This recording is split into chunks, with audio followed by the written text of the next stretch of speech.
If you enjoy this podcast, don't forget to like and subscribe. Hey, Jess, welcome to the show. What's up, man? Thanks for having me. Yes. So you have been my brother for 36 years. 36. I'll be 37 in August. I'm 40. I know. You're old. I know.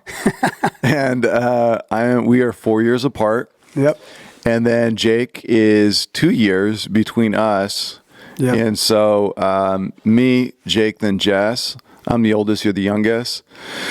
And, I talk about the brothers a lot. These are like friends that go way back. But then when I say this is my brother, because I'll say this about some of the guys, but I'm like, this is actually my brother. Like, this is my blood brother. Yeah, here he is. He's right here. This is the real deal. Is. Yeah. Kind of look similar. Yeah, similar, except for he's got way more hair. What's the deal, dude? Not up top anymore. That's dude. not fair. It's going. It's starting to go. Yeah, right, man. You got, hey, party in the back, business on top, Yeah, right? that's it. It's and up front and the party in the stash back. takes it to the next level.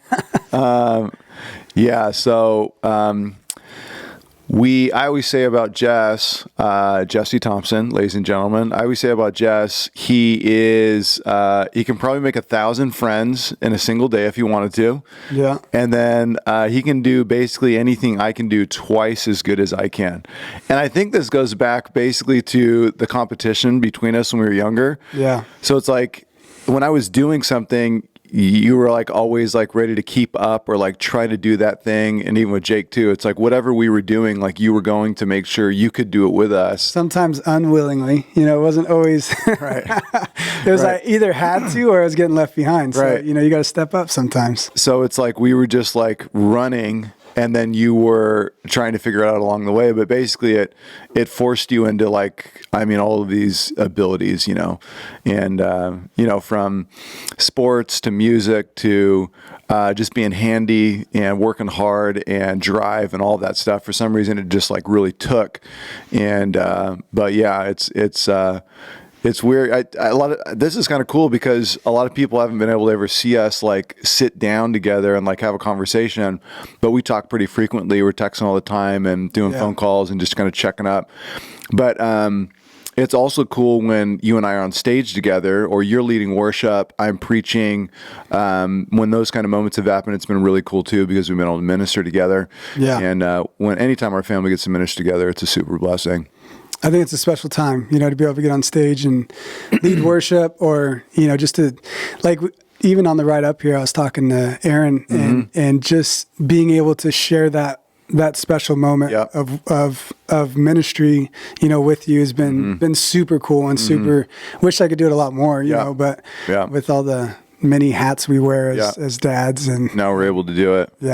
Yeah, I mean, it's cool when we're able to do it, and we don't get to do it all the time, but it is a real blessing. We always talked about, even when we were younger, like starting the Thompson band, and doing music together. Wasn't it what was the band that was like the little mbop dip it up doo wop? Oh yeah, Hanson Brothers. Hanson Brothers.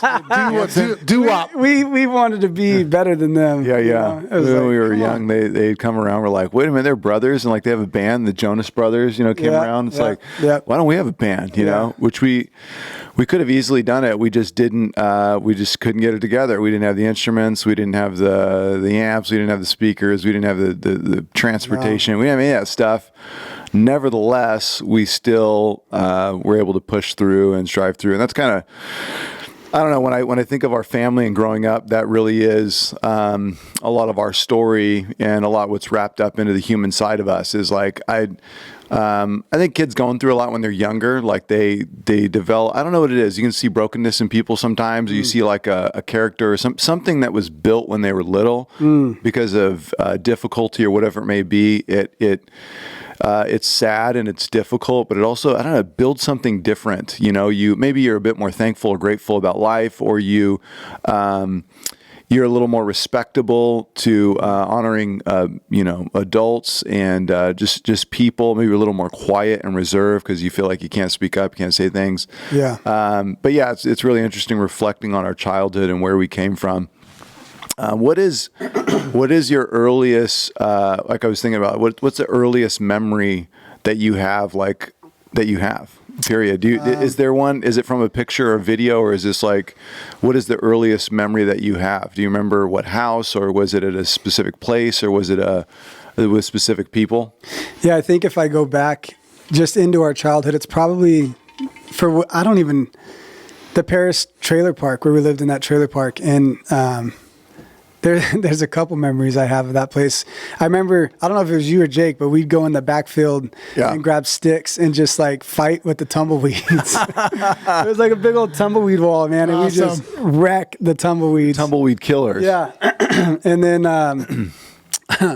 I'll never forget this moment. We were getting ready for church on I believe it was probably a Sunday morning, and Dad's van was out in the front, on, and I put it in either reverse or drive. No. Yeah, and it rolled into the back of the trailer. No, it did. Yeah, it wasn't much, but it was just like kind of coasted and thunk. And I remember this story. Yeah. But I don't remember it actually happening. Yeah, I think it was.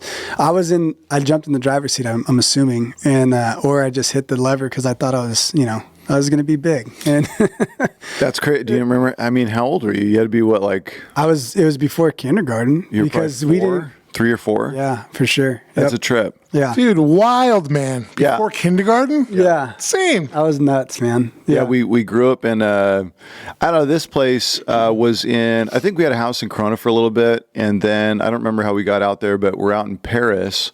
This is like over by Marina Valley, or on the backside of Marina Valley, Paris. Yep. And we lived in a trailer park, mobile home park. And we were the kids running around, no shoes on, no shirts on, just being wild. We were these little kids running around. I do remember walking to school from there.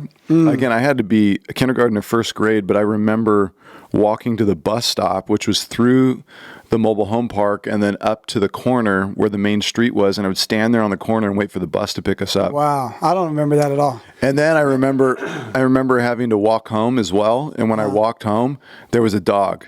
And it was one of those little dogs sitting right there at this house, and the fence sometimes was open. And so when that dog, and that thing would come chasing. Then there were Doberman Pinscher dogs like that were circling the park sometimes. What? And I remember running from those dogs as well. Yeah, crazy. I don't remember any. The first dog experience I had was on Harmony Lane. Oh, really? We lived over there. Yeah. Remember that little Barney dog that lived on the corner? Okay. It was on the left turn. Oh, yeah, I do remember. Dude, that dog bit me in the butt one time. Really? Yeah, like snipped me. Didn't get me good, but I think we were skating on roller skates or something. And of course, I'm the youngest, so everybody, takes off, and it got me good. And that was the first and last time you go by that house if that dog's out. Yeah, and it could jump. Right. I mean, that was crazy. That little thing would chase us down the street or whatever. I mean, that was Harmony Lane and Riverside. Yep. But in the Paris house, that's where I felt like they were burning down all the time or something. I remember fires always over there. Yeah. And I don't know if you remember this, but one time we were in that back field behind the trailer. Yeah. And this giant open field, like where I think Trackhouse has probably got built now. It was giant open field with the tumbleweeds. Yep. There used to be a pond back there. Yeah, I used to get bullfrogs or tadpoles from it. Yes. I remember that. We used to swim in that thing. No, shut up. We used to jump in. I don't remember that. No, and there was concrete. It was like a little pond, but it was like creek? So dirty. And like we would get in there and we would float on these concrete floating things and float around. I remember you and Jake out there, and we would be like trying to grab all those tadpoles and get them and catch frogs. Well, one time I remember we were playing with fire, and I think somebody brought over it was like some paper and like some matches. And they were like trying to figure out how to light something on fire. And I'm like, give me that. I know how to do that. And so I lit the thing on fire. I think it was a styrofoam cup or something, which, you do not want to light that on fire. It's like napalm. Wait, how old are you here? I don't know. We had to be 5. I'm probably 5 or 6. Because 3. Because we I think 6, because I think we moved around there like 6 years old. I think we left Paris and moved to Riverside, probably around because I was like 4 going in. I know because I did Monroe Elementary. I went from kindergarten all the way to 6th. Got it. There. So I know we moved to Harmony Lane when I was like 4, right at 5. Okay. So you were probably like, 9. Yeah. Yeah.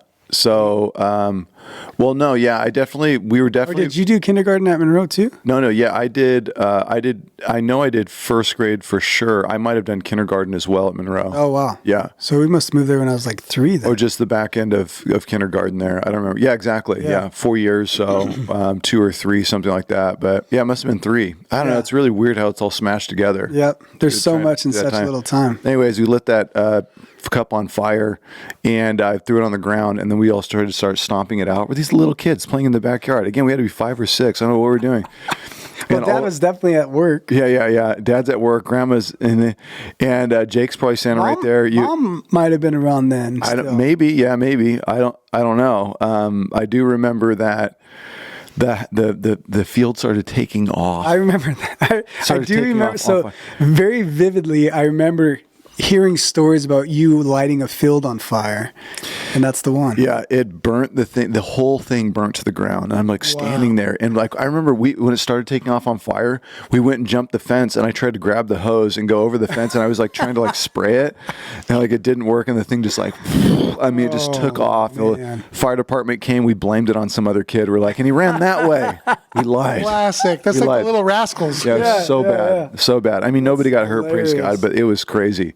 That's funny. But in the trailer park, that's where a crazy moment of our life happened. Our mom went to heaven right there in that place. We were living there, and I don't know if you remember what happened, but it was late at night. It was like probably 2 a.m. or something. Yeah, night shift. Yeah, and cop came like knocking on our door, and I remember getting up. See, I don't remember that. You don't? Nope. I remember getting up and looking and seeing Dad talk to the cops at the door and wondering what's going on. And then I don't actually remember when he told us. I don't remember all of that. I just remember that whole night went into like us realizing that our mom had died, and she died in a car accident over off the 215, right? Yeah, right there by I think it was like Navajo, right there off the 215 in Navajo. Yeah. She was getting from her job in Cocos. I mean, dude, I've had so many stories, but I think this is the one that makes the most sense of what happened. Is she's driving home late at night from a night shift of working at Cocos. Gets on the 215. It's raining. Can't see too well, but there's a slow car in the right lane, I think. Yeah. And she dozed off a little bit, woke up, seen the car in front of her, tried to miss it, and then went down in the ravine. Right. I don't know. That's what. Yeah, no, I mean, it's weird. Even this day, we don't fully know exactly. We just know that she died in a car accident, and we know Dad tried to run to the hospital because I think she was barely still alive, and he got there, and she was not alive when he got there. Oh, really? Yeah. I thought it was on impact because she got ejected through the windshield. See, here we go. Yeah, I know, dude. It's wild. Well, maybe we stuck to Dad. Yeah, Dad. And we try and get. How old were you guys at this time? Again, I'm 6. I'm 2. Jesse's 2. Jake's 4. Yep. And this is February 4th, I believe. Oh, see, I don't even know the date. February 4th. Wow. I think 1989, or 80. Yeah, 86, 87. 88. 88, because I would have been 2, 88. No, yeah, 89, even February 89. Oh, that still puts me at 2. Yeah, still 2. Yeah. 89, and I'm 6, and Jake's 4. Yep. Because you're August, I'm July, Jake's November. Yep. So, that happened and basically transformed our whole lives because now Dad's a single dad. Yep. And we are 3 boys. Grandma didn't live with us then, though. She just lived in the trailer park. That's right, yeah. She was down the street, I believe. Yeah. And she had a mobile home down the street. Yep. And then so she would come over and step in. Remember Grandma's truck, that rusty truck? I very, very vividly remember Really? she had a truck. Yeah. She had a truck, yeah. But I don't remember much of that. So Grandma stepped in to kind of raise us. And then we ended up moving to Harmony Lane. Yep. In Riverside. And I mean, the only things I remember about that moment when our mom passed was I do remember that week having to get up and go to school. I don't know why. I remember just reflecting as a kid, like, why do I have to go to school? Like, because this is really weird. All this has happened. I was really sad, obviously. And that week, I was really shocked. But I think that, I went to school and then I came back, and that's kind of like the last memory I have of of that trailer park. And then all of a sudden my memory blinks and we're at Harmony Lane somehow. I think I have the most memories from Harmony Lane. I have very slim memories from that Paris place. I'm obviously just probably too young, not knowing what's going on. But Harmony Lane, I remember a lot from there. But obviously, most of the fun things from Harmony, it's mostly just great memories of fun things or crazy things we did, just running amok as kids. But yeah, definitely don't remember much from the Paris place. It was crazy. I was going to pull up a picture of our mom because this is one of the best pictures that I have. And I got it cleaned up like through a software, but basically, if you look at her, she's actually, she's younger in this picture, but I think that I'm thinking, I don't remember what age she was, when she passed. But I think it's early 30s.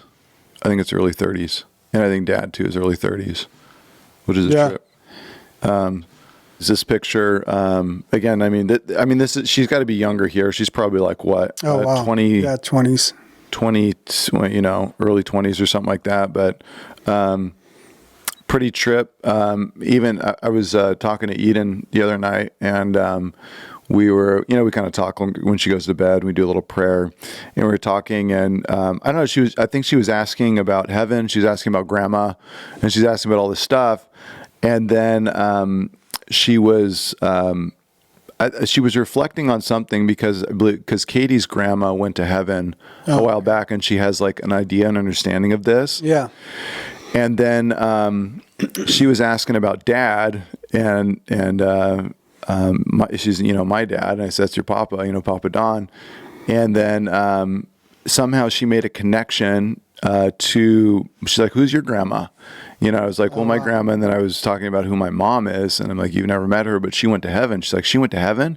And so I started explaining. I'm like, yeah, she went to heaven when I was little, and I'm like looking at Eden. She's 5 years old, and I was 6 when that happened. So I'm just like thinking, like, this is crazy. Just a year. Right. But then even more than that, Eden says this phrase, I told to Katie the other night, so crazy.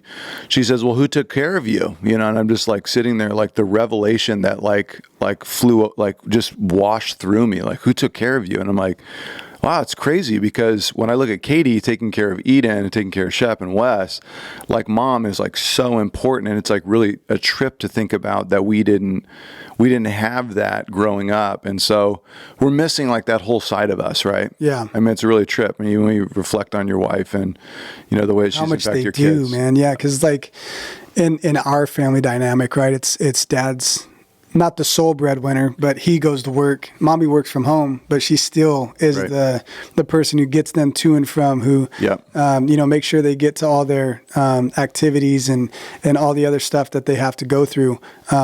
And without that dynamic, just imagine the stress on that one person, especially if you don't have the grandparents to be there to help with those daily tasks. And thank God for Grandma Thompson, because, and Grandma Tag and them, they were there as well. But as far as like you're every single day waking up, getting to school, getting dressed, not letting us wear silly things to school. Oh man, there's so many times I tried to wear something Grandma didn't like. She'd get your butt in this house. I'm gonna whoop you.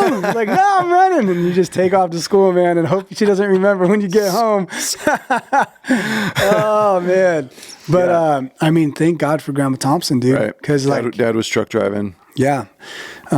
He was doing whatever he could to make ends meet, right? Yep. Just to make rent or make whatever payment we needed to make, man. And to not have that dynamic it would be absolutely stressful and crazy. That changed for you guys, right? Like it's, the roles change as far as you're helping Dad more than you would help probably before, right? Yeah, it's a good question, Dave. It's like when I remember back to that time, my dad, he had to work a lot. Because I think the jobs weren't paying like as much as needed. So he just had to work more hours. Well, and he couldn't do his long hauls anymore, because he used to do long haul when like mom would be home or grandma, right? But then he stopped doing the long distance trucking because obviously that's where the money was at then, but then you had to get something more local to where it could be maybe a day or two. Yeah.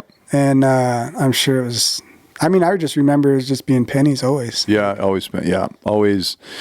Yeah, we didn't grow up with a lot. We had some amazing times growing up, no doubt. But we definitely knew not to ask for anything. We knew not to expect new clothes, not to expect even getting PE clothes or something for school was pulling teeth. We just needed $20, to go and buy our shirt and our shorts. But so we weren't involved in any programs or any sports or any of that stuff growing up. We just didn't. We just went to public school and we came home and we basically built out our own activities at home. What were you going to say? Just that dynamic of not asking. When you said that just kind of struck something with me because it wasn't that we even felt like we wanted to ask. Yeah. It was just like, it's just not an option. Yeah. And then we still, like, I don't look back on my childhood going, man, we didn't get this, we didn't get that. I'm just like, don't get me wrong. I tell my kids now because they're spoiled, right? And I tell them, like,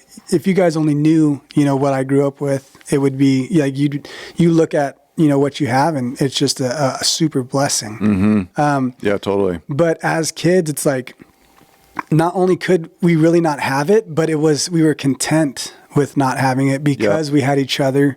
And, that's the one thing I always, like, I bring up is we weren't wealthy as far as riches, but we were wealthy in love. Right. Like with Dad loved us well. Right. He cared for us well. And the times we do have with Dad, we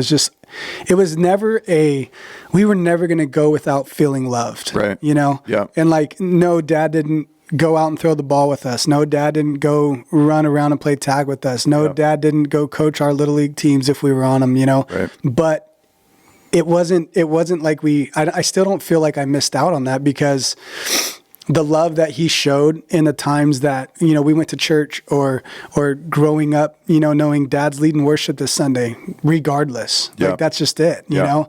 And then going and seeing him do those things, it's like, yeah, man, that's my dad. And he's up there on stage doing his thing. And it was always just a sense of comfort. Yeah. Even though it didn't, like, if you look back on it and you really like put into perspective today's day and age, right? And you're like seeing what we had, you're like, dude, the like hot dogs and top ramen is what we lived on, man. And homemade grandma's homemade bread and homemade cornbread and boy, we had to eat those green beans. You know what I'm saying? Yeah. And like that top ramen was bomb. Dude, it's so good. 10 cents a pack. 10 cents a pack. It goes forever. And the seasoning, man, the chicken, the beef, like sheesh. Sometimes I would take the cup top of noodles. Ramen, oh man. I wouldn't even put it in water. I just sprinkle that seasoning on and have a crunchy little snack.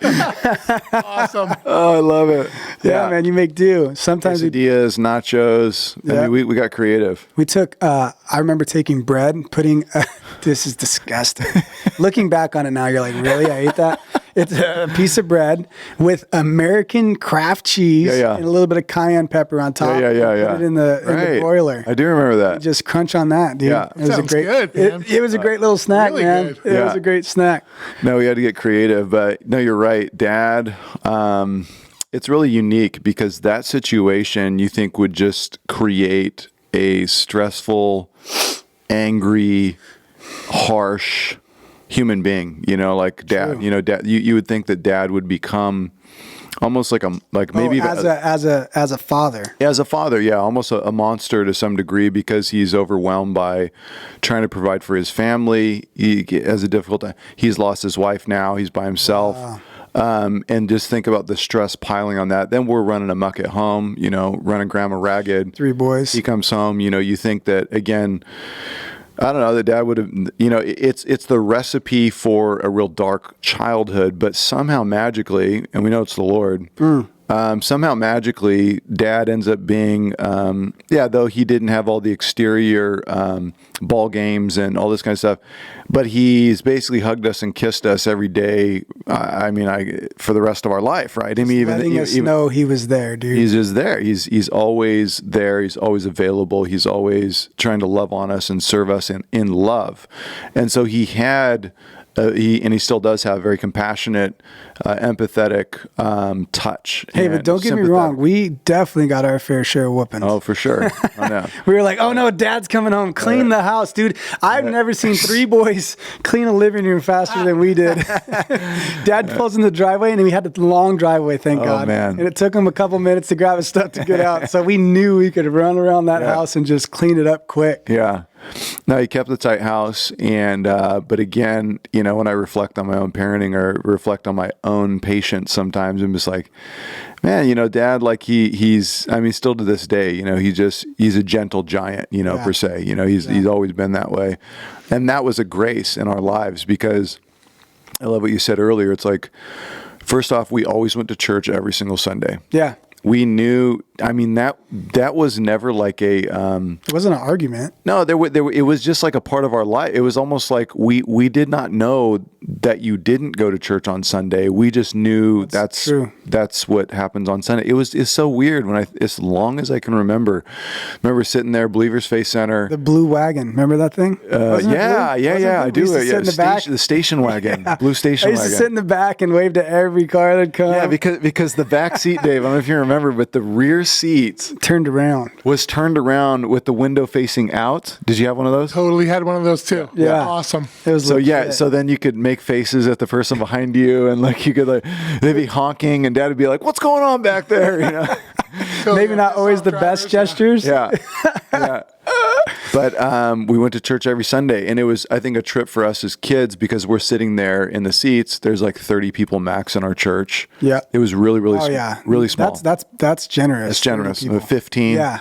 Do you remember the guy Ronnie? No. Ronnie. Oh Lord. Let's just say when communion came around, he was not bashful.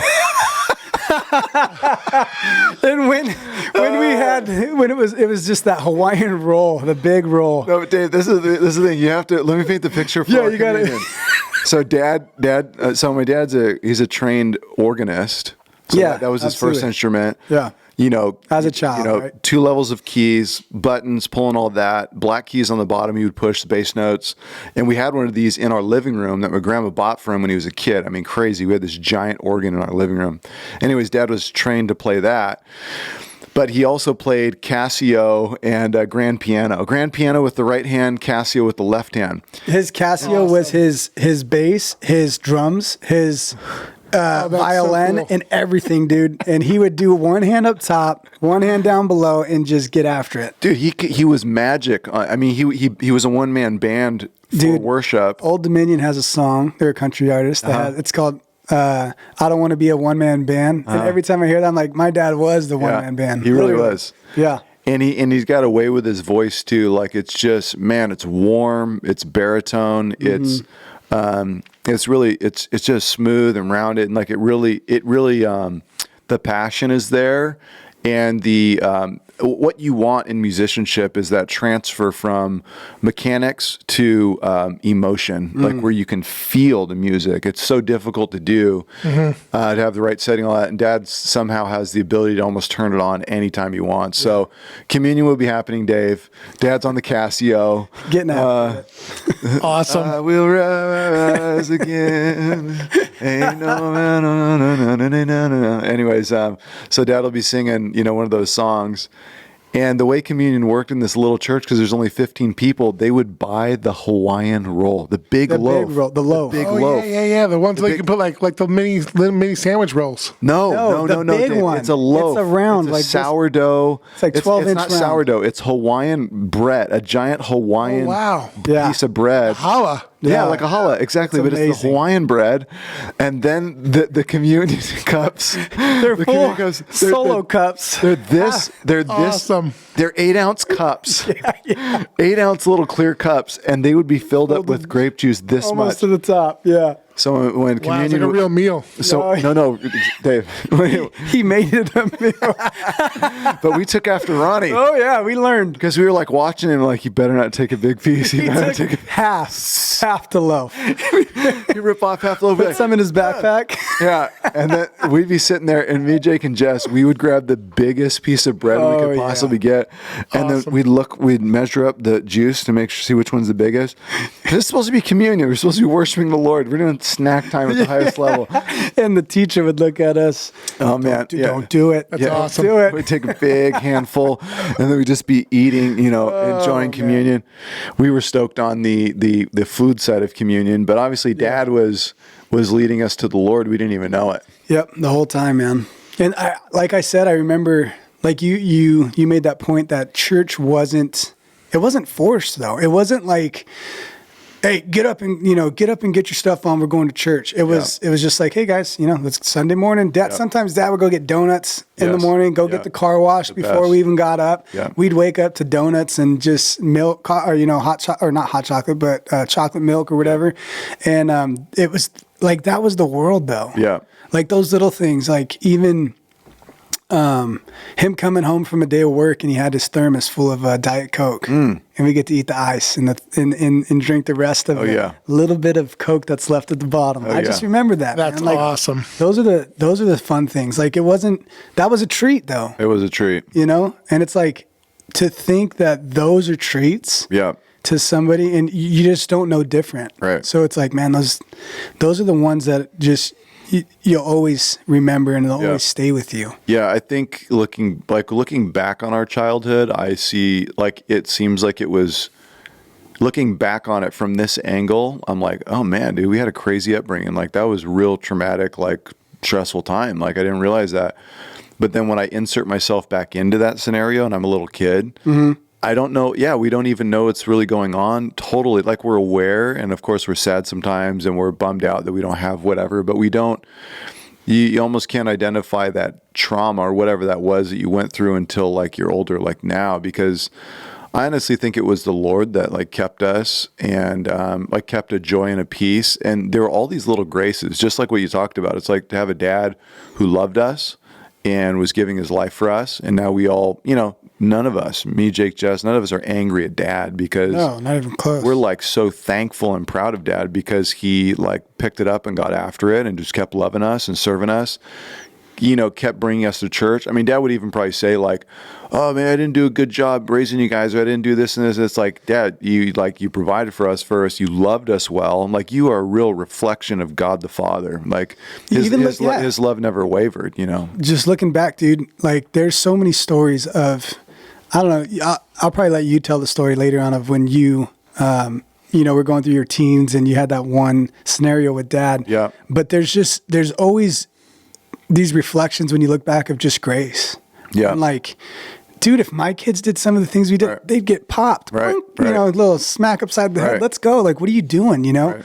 But Dad never let those things get in the way of being a dad. Yeah. He never let those things get in the way of, like you said, man, to even, I've never even thought about it in that lens of you saying his past could have brought this hard, just why me? Mean dude, alcoholic, Sure. Somebody who just found substance to really fuel their emptiness. Right. But instead he looked to God. He looked to the Father. He looked to, I'm going to find my joy in the one who's given me joy. Mm-hmm. And to think of that is just like, that's deep. Yeah, yeah. It's beautiful. Yeah. It's really beautiful. And the whole thing comes together because your dad loves the Lord so powerfully. Yep. Yeah. Still does. Yeah. And still playing, still singing.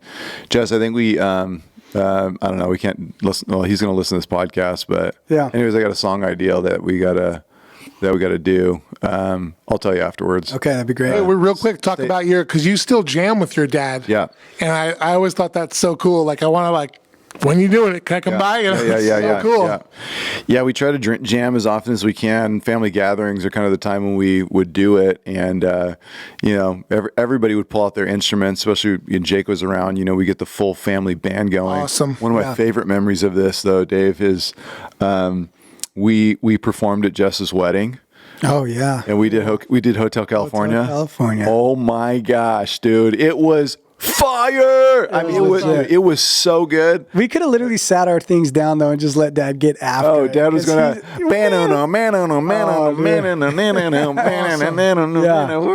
does all on keys. all on key. He was doing the solos, and it sounded like electric guitar. Wow. He's legit. It was so good. I think Jess was lead singing it. Yeah. I think Jake was Jake's singing harmonies. On the bass? Jake's on bass and singing harmonies. Dad too. Yep. I'm playing guitar, I think. Yep.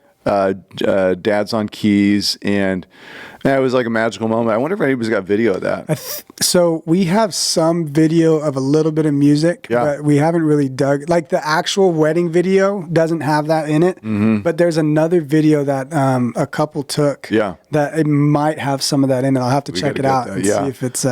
But yeah, family jam sessions are like, it's so hard to explain to our wives. Our wives are like, wait, I just want to jam. You know, it's like we sit around listening to guys jam for hours. We're like, babe, this is my heart, man. This is like, I could sit there. It's like when you bring a girlfriend to Guitar Center, you know, and you're just like, what? Well, let me show you this guitar, you know, and you're like, you want to show her stuff. And they're not interested just looking at you like, I try to take Katie to Guitar Center still now. Like, babe, check out this guitar. You got to see it. I'm in there jamming and trying to sing to her. She's like, let's get out of here. What are you doing? You know? Can we leave now? Leave already? Can we go? Yeah. That is so true, dude. But yeah, my dad, full-on worship leader, still leads worship to this day. And by the grace of God, infused that into all of us. But it was a loud testimony into our lives.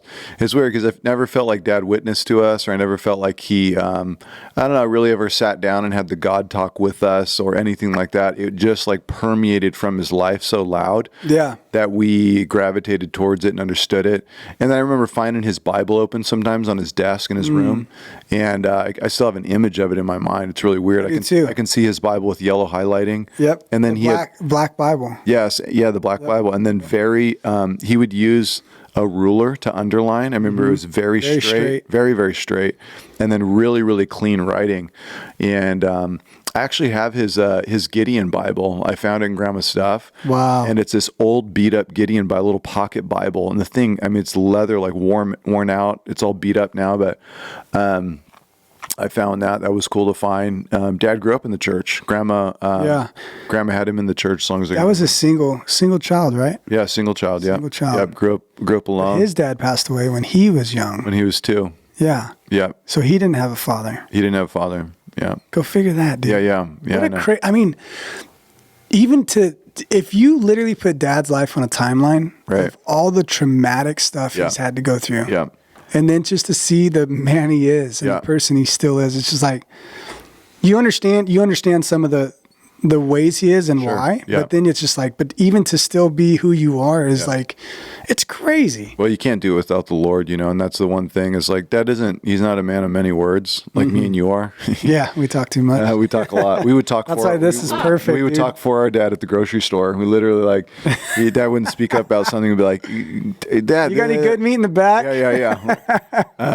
But so we talked for him, but he's not a man of many words, but when he does speak, you know, he doesn't hesitate to bring it back to the Lord or his faithfulness or, you know, it's, I wrote this down. My dad's 2 best friends are music and Jesus. And, that's good. Yeah. It's like when I reflect on like his whole life and I reflect on it's like he always clung to music. He always clung to Jesus. Think about that, dude.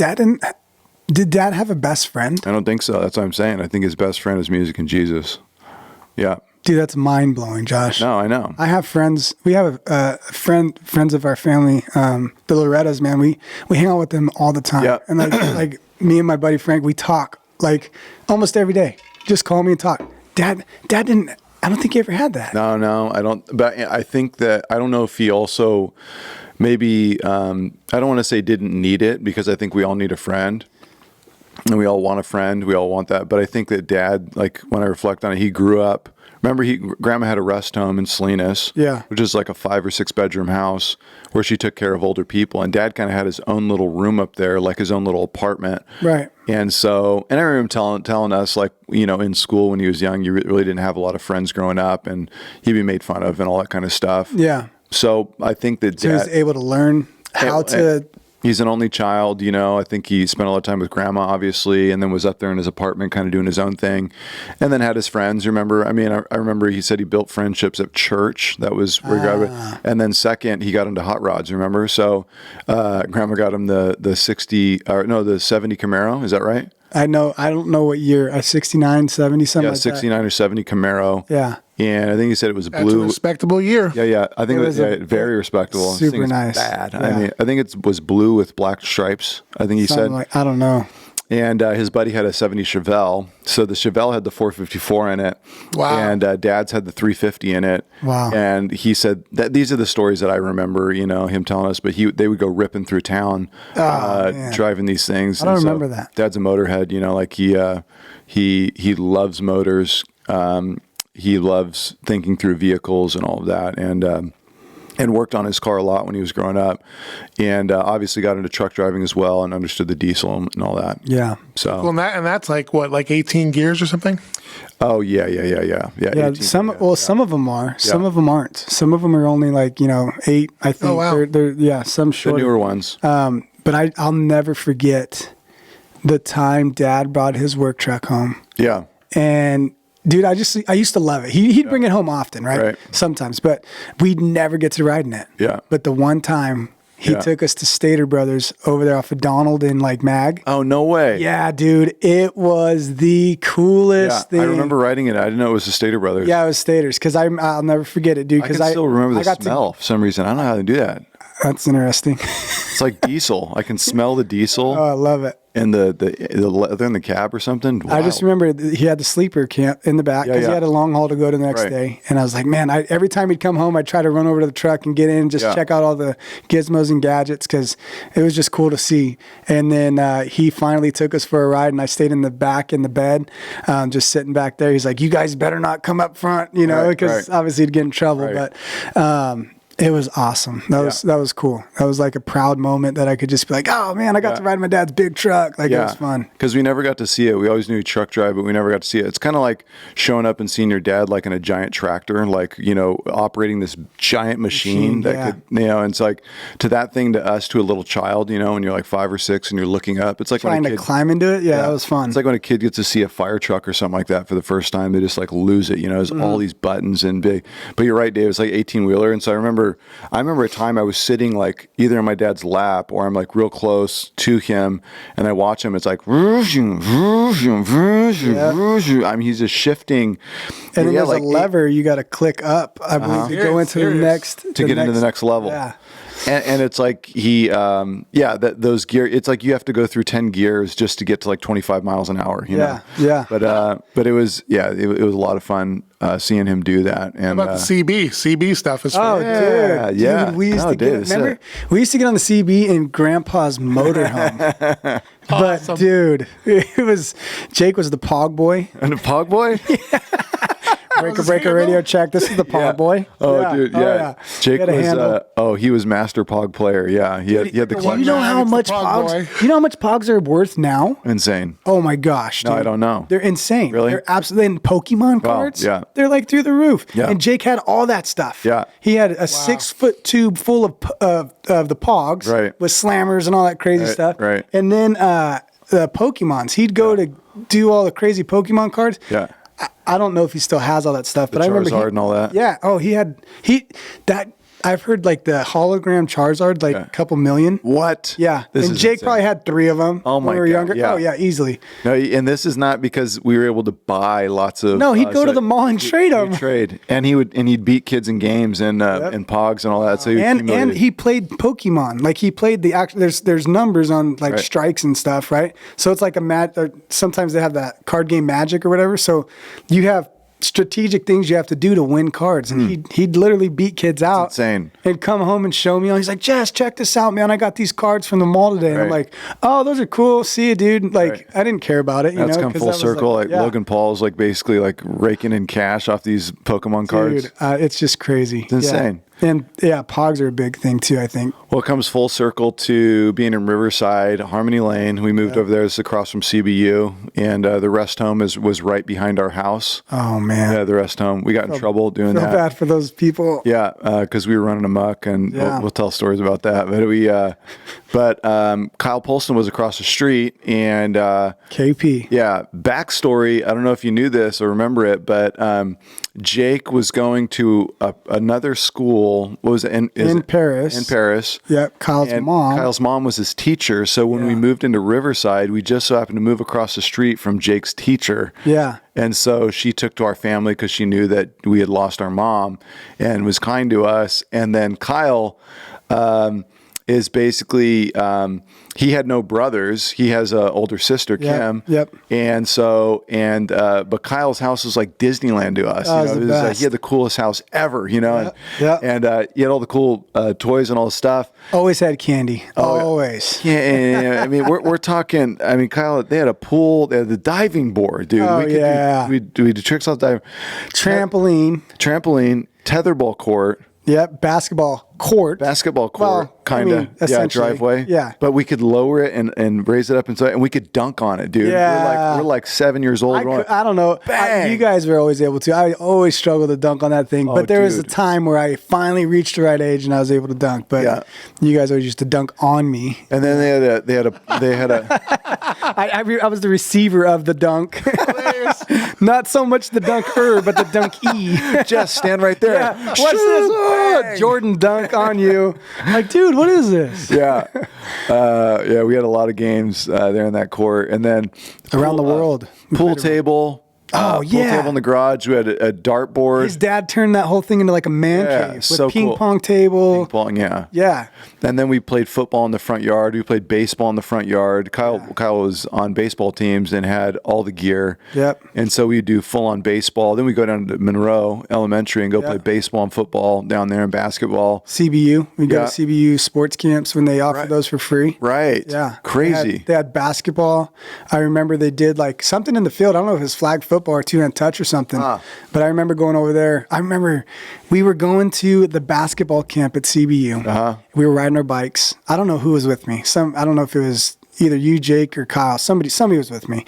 And there's a turn that you had to take just to get around some bushes to get to the basketball court. Well, I slipped in those goat heads. You know, those thorny little thorns that are in like they're like a weed, and it's like called a goat head. Well, it's like a ball that has spikes on it, but they're super tiny. And they get stuck in the bottom of your shoes. No, I remember those. I fell in like a 6 foot area of just goat heads right before this basketball camp, dude. And I'm crying like a little kid, right? And I'm pulling these things out of my hands, my chest, and then we go and we man up and go play some basketball. But it's like, just that there was no parents around. Right. We literally went across the main street. No, we used to ride our bikes around town. Yeah. There was a meme on Instagram. It was like, man, remember when you used to tell your kids you're going to your friend's house and disappear for 4 hours? Yeah. But you're never at your friend's house. You're going riding around to the school. You're doing there. We'd ride down to the liquor store, down to Stater Brothers, go get candy, come back. Dairy Queen down there. That was a long haul. Man, that liquor we tried to get bottles and cans to go down there and trade in to get a little bit of cash. Yeah. And go and buy some candy. The ice cream man would come around there. Yeah. We did all the sports right there on that street. We had acorn fights. Dude, I was on the worst end of those. I got hit in the ear so many times. There were so many acorns, man. Dirt clod fights. Thousands of them. Where did we get all the dirt clods from? I don't know. I have no idea. But yeah, each other all the time. We do the fighting. Then we did roller hockey in the street there. We put on our roller skates and we get the hockey out. I don't remember that one. Hockey pucks. We would build. Oh no, I do. We built ramps. Ramps. The neighbors next to us. Was it? Remember Bill and Nancy? Yeah. Their grandkids used to come. That's when we did roller hockey. Okay. Yeah, I remember that. I just remember how dangerous it was. I remember falling on the asphalt and just like absolutely ripping my knees and elbows and we're just perpetually ripped open. Like we just never stopped bleeding. Like we always had scabs. Always scabs. Every single. It was just a normal thing. And we would, if we found a beehive, we were going to cut that thing down around. A wasp nest? Yeah, we would throw rocks. How many times did you get stung? Oh, the wasp nest, dude. Those are fun. we would just bomb them with dirt clods and like Try to run. anything we'd throw at. But I remember one time a beehive showed up down the street in the ivy, and we all started throwing rocks at it. Yeah, swarm stung me in the forehead.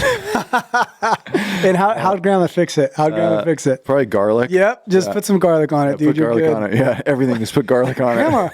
that doesn't even work. Like looking back, you just look silly with garlic on your forehead. That's It's like one of those movies. Like he's like, here, you have some duct tape and sprays them with Windex, or something. It's like this will fix it. That's like medicinal, right? No, it really is. Yeah, it really is. Yeah, she put garlic in the back of our throat if we got sick. Yeah, Grandma used garlic for everything. Yeah, all kinds of stuff.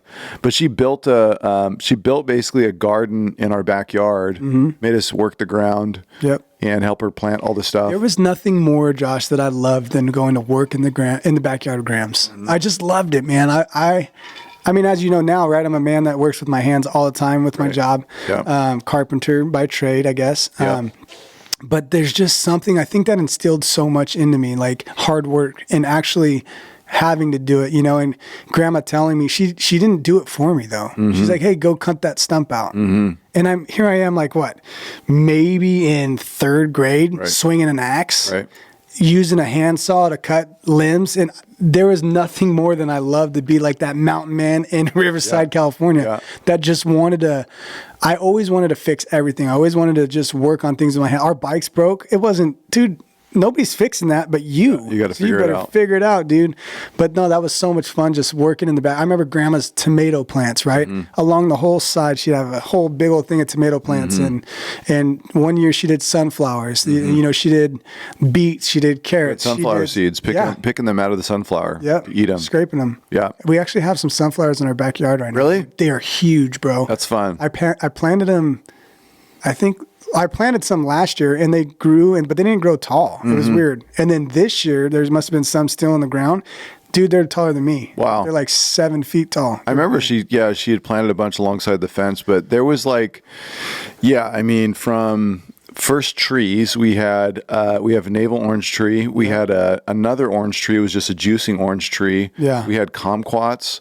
What's a kumquats? Kumquats? Oh, the small ones. The small orange, yeah. That was in the front yard. No, it was right in the back next to the apricot tree. We had an apricot tree. I remember the apricot tree. I remember the persimmon tree. Yep. And we had a plum tree. Yep. And lemon. Yeah, we had lemons. We had an avocado tree in the front yard that didn't really ever produce. We had walnuts. We had a walnut tree. I don't remember. Yeah, that. I remember cracking walnuts all the time. Wow. I don't know if that was in the front or the back. That might have been Bill and Nancy's house, the one to the right of us that had, because we always used to get, I know we used to get a bunch of walnuts. I think it might have been the front, that giant tree in the front. We had a giant oak, and then we had a giant one that anyways. Yeah. But I remember walnuts. I remember onions and beets and tomatoes and potatoes and anything you can put in the ground and grow. Carrots. I mean, she was growing all of that stuff. Where did she learn to do all that? That's amazing. Back in Oklahoma. Yeah. She was from Oklahoma, I think, and that's probably where she got all of her. As a young girl, probably farmed for years, Yeah, she grew up in Oklahoma. She is one of 5. She was the youngest of 5, I think, or second youngest of 5. 5 or 7. Maybe 5. You might be right. There's a bunch This of is your dad's mom? This is my dad. Yeah, our dad's mom, and she grew up on a farm. Had a little bowl cut. Yeah, as a little girl, and she went through the Great Depression and had to learn to farm, and had only made it to the 4th grade. Oh, that's right. And taught herself to read. Yep. And she would tell us that all the time, and she had to work. She said every single child had to work, and they had to take care of the farm. That's right. And so she grew up doing this. Yep. It was either in Salinas. They lived in Salinas. Was that? But that's when I think she moved out of Oklahoma and moved to Salinas. Later. That's when the retirement home thing came into play. Right. That's right. Yeah, the rest home. Yeah. But yeah, I just remember her always having fresh food for her to eat from the ground. Yep. Fruit, vegetables. I mean, just never stopped farming our backyard. And the thing, she'd send us. She would make us work the ground. Mm-hmm. So we had picks and shovels and axes. We'd have to turn the soil after every harvest. We mowed the lawn in the backyard and the front yard. I remember we raked up everything. She would have us climb up to the top of the trees, which were higher than the house. Yep. And say, cut down that limb up there. And she'd send us up with with a saw, hand saw. Yep. And we'd be up there, no strap, no nothing. No. Just up there sitting in the tree. You better hold on. Well, I mean, it's crazy to think, but we were so hands-on. And it wasn't power tools, dude. No power tools. Not a single power tool. No. Well, the lawnmower was the only thing we had. Yeah, but you still pushed it. The automatic thing didn't work. You had to push that thing. Yeah, that's right. Yeah. It was, but we worked a lot as kids, and remember which the was good for edger? us. The edger that was gas-powered edge. It was crazy. I no about guard. That. Oh yeah, no guard on it.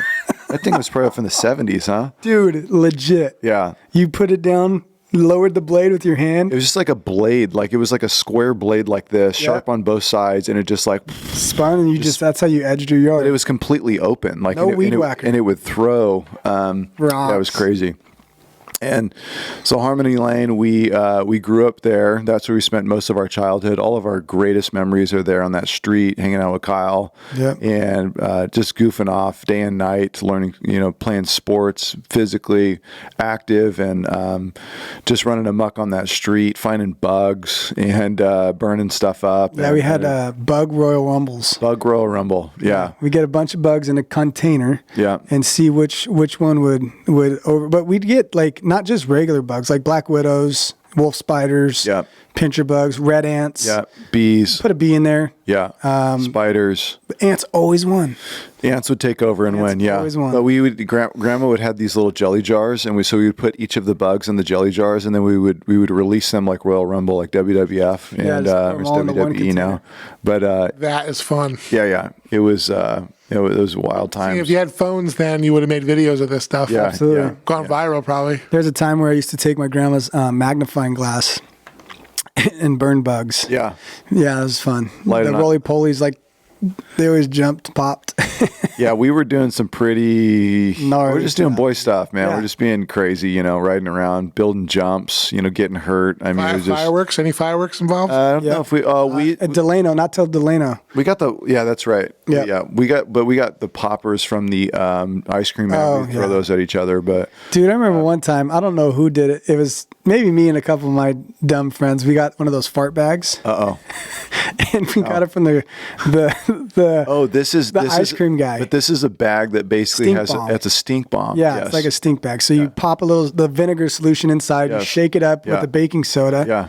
And right before it was about to pop, we threw it back into the ice cream truck guy's truck. No, you didn't. And we ran. No.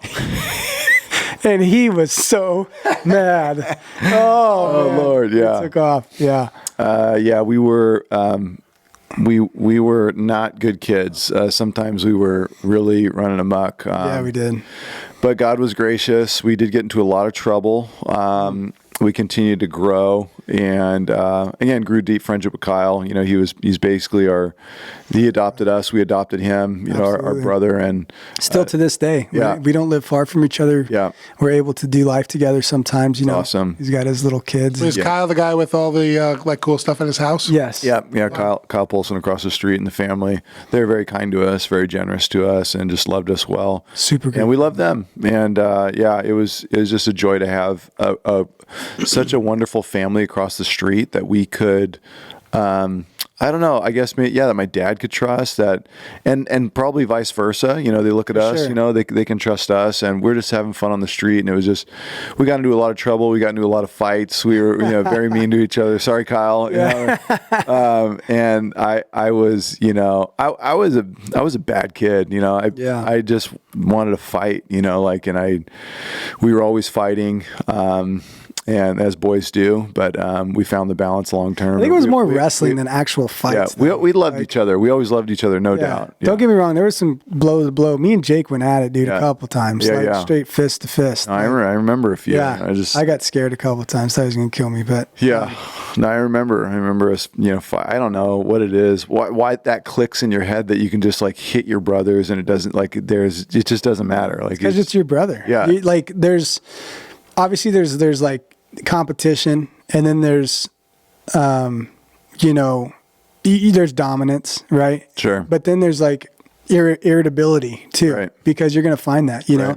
And I think it's just that testosterone in you as you get older. You start to build that puberty or whatever it is, and then you're just like, all right, fine, let's go, bro. Like, we're going to do this. Let's see who's the man. Yeah, we started fighting. Didn't really work out so well for me. Me and Jess don't fight now because he's jiu-jitsu, and he might he'll lock me in, and I'll be in big trouble. I love jiu-jitsu. He's like, let's roll on the mat. I'm like, not today. We're good. When did you start doing jiu-jitsu? Man, I haven't done it since COVID, so I haven't done it for 3 years. But you did a lot. Yeah, I did it for 5 years. Wow. And blue belt in jiu-jitsu. Under Carlson Gracie. Shout out to Carlson Gracie Riverside. Used to be Apex MMA, and then changed over to Carlson Gracie with Professor Sean. But Professor Ralph Acosta was the one I learned a lot from. And man, I'll tell you, if anybody's listening and dealing with any type of bullying or any type of self-confidence lack of, pick up jiu-jitsu. Jiu-jitsu it's a life changer. It's not just a sport. It's not just something that you do for a workout, but both of those things are great to do it with. But it is an absolute lifestyle. And when you do it, you will be humbled. You'll be humiliated, but then you'll also have this great sense of accomplishment and great sense of pride in knowing that you can protect your family if there was ever an issue. And that's what jiu-jitsu is about. It's like, you're not boastful. You don't need to be boastful. Because if you are, I'm 200 pounds, right? 6 foot, but guess what? That little 5 foot, 100-pound dude can come in here and just choke me out in seconds. Right. And it's literally that. You could have a girl that can come in and just whoop you. Wow. If she's a higher belt, dude knows more moves, you're done. Right. And there's been guys who I've rolled with that are on steroids and just monsters, and they think they're going to come into the new gym and put them with, Jess, the smaller guy, right? Yeah. I'd let him go for say we're doing a 3-minute round, right? I'd let them go as 2 minutes and 30 seconds, just as strong as they could. And the last 30 seconds, tap them out 10 times. Nice. And the proof is in the pudding, man. You do it for long enough, it doesn't matter. And that's just what I love about it. It's, you can get injured, it's definitely a very physical sport. But it's just a life changer. It's a humbling game. And, there's nothing better than it. And once I'm healed from my knee, I'm going back 100%. Don't take me down. Yeah, not right now. I can't do it right now. Yeah, no, praise God you didn't know that stuff when we were kids. Oh, man, I wish I did. Yeah. I wish I did. Well, man, if we were all rolling when we were kids, we'd be monsters. Oh, for sure. Yeah. I would have took to that. I'd probably be an MMA fighter by now. Yeah, well. Probably. A whole nother story for sure. I'm glad I'm not. So we went to Shamawa. I went to Shamawa, Shamawa Middle School. Yep. And then Ramona High School. Yep. I only went my 9th grade year to Ramona. And that's right. You went 9th grade year to Ramona. And some of the fun of our youth there is as soon as we stepped into Ramona, again, we hadn't been able to really play organized sports. I mean, I think, I played Little League for 3 seasons. Got it. And it wasn't because we could afford it. It's because Mike Massio, our neighbor, his mom paid for me to play for 3 seasons. Trip. And I was able to do it. And man, I wish, I think that's the one thing looking back is I say I wish. Right. I wish I would have been able to just continue that baseball career instead of doing football, instead of doing any other sports because, we're athletic guys. We're usually pretty good in everything. I don't want to be boastful or anything, but most things we do, we pick it up very easily. We're fast learners. We're go-getters. We're ready to go. So I would have loved to see what type of ball player I could have been, But, that's where I'm able to now, looking back, hindsight, right, is like my kids. Right. That's where I just want to give them the opportunity to do. I tell my kids, I don't care what you do. Right. I don't care if it's chess. I don't care if it's water polo. I don't care if it's tag. I don't care, but you're going to do it to 100% of your ability, and we're going to give everything we can until that sport is over. Yeah. And then once it's over, we're going to find the next thing to do. Right. But I just need you to give me 100% while you're in the moment. It's good. And it's been awesome. Yeah. And we, that organized sports basically showed up in our lives around high school. Yep. And you had some previous there with a couple seasons.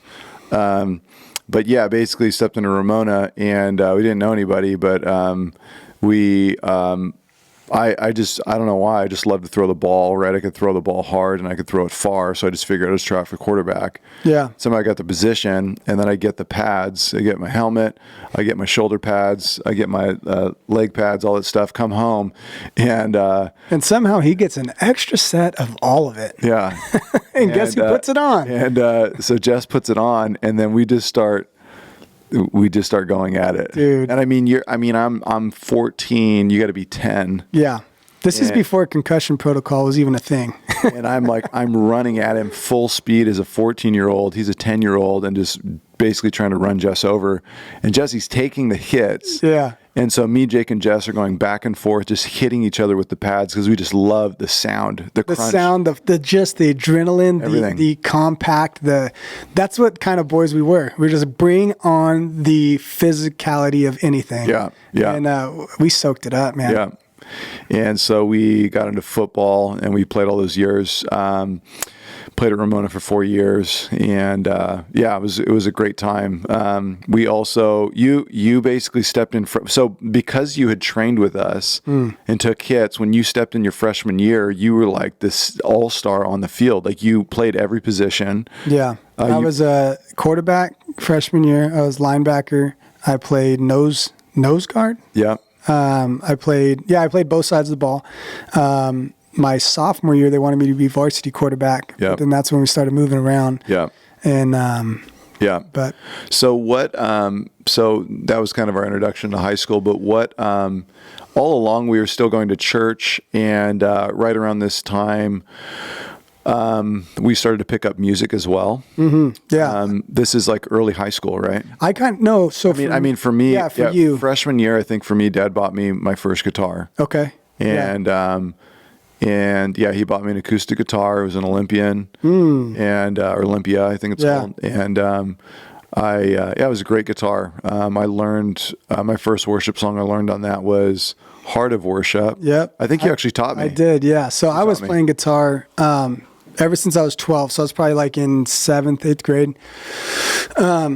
Dad had a chord book, and Mom 12. So so I must have been 16 maybe when I got my guitar. Maybe I didn't get it when I was 14. I think so, yeah, because I just remember I was 12. I was in the room.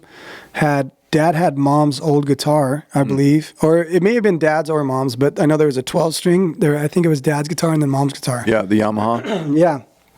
And so I took that in the room, and I just learned chords, and I wanted to learn how to play songs. So I was like, Dad, how do I play this song, Dad? And he's like, well, you got to learn the chords. Mm-hmm. Okay. Well, how do I learn the chords? And he gave me the book, and I just went and learned all my chords and just started playing songs and just fell in love with it. Yeah. And then you taught me that song. And I think the same thing, because music we were always around it growing up, and it was always in us.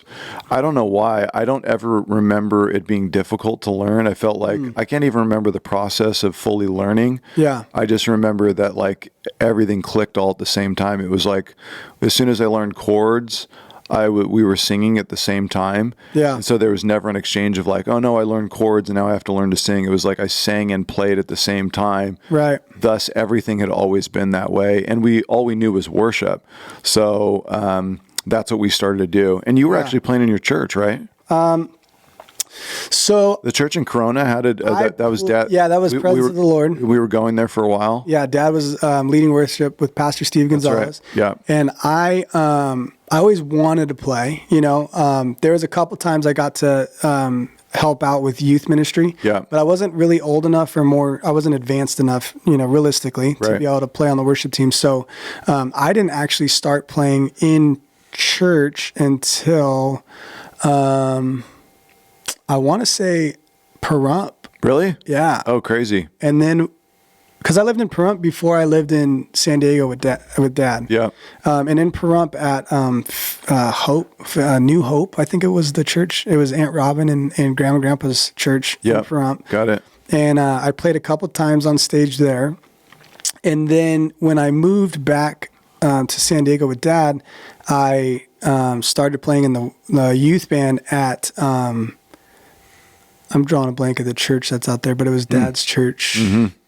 I used to love that church too. It was so much fun because me and Jake played on the same team. He would go on drums and I would go on guitar, or I would play drums and he would play guitar or bass or whatever they needed with David Daly and all them. And so we played with the youth a lot out there. Like every single time we were playing, I didn't know that. Youth. Yeah. That's cool. Me and Jake together. So it was so much fun. Like we'd run amok during the day and then go play, at church at night. It was fun.